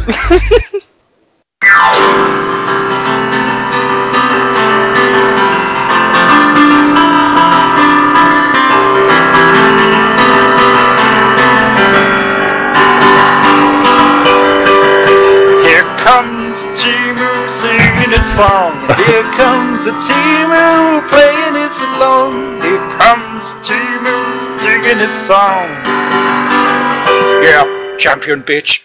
Here comes Timu playing his games. Here comes Timu in his own rage. Here comes Timu owning your ass.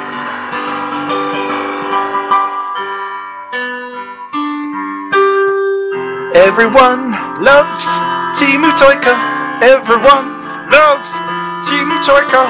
Everyone needs Timu Toika in their life. Yeah. Here comes Timu loving himself. Here comes Timu off of the shelf. I'm singing like Pee-wee Herman again.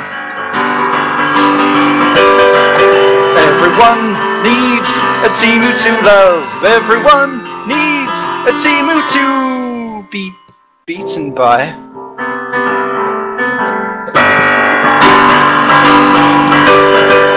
Everyone loves a Timu. Everyone loves a Timu Toika. Everyone loves a Timu Toika.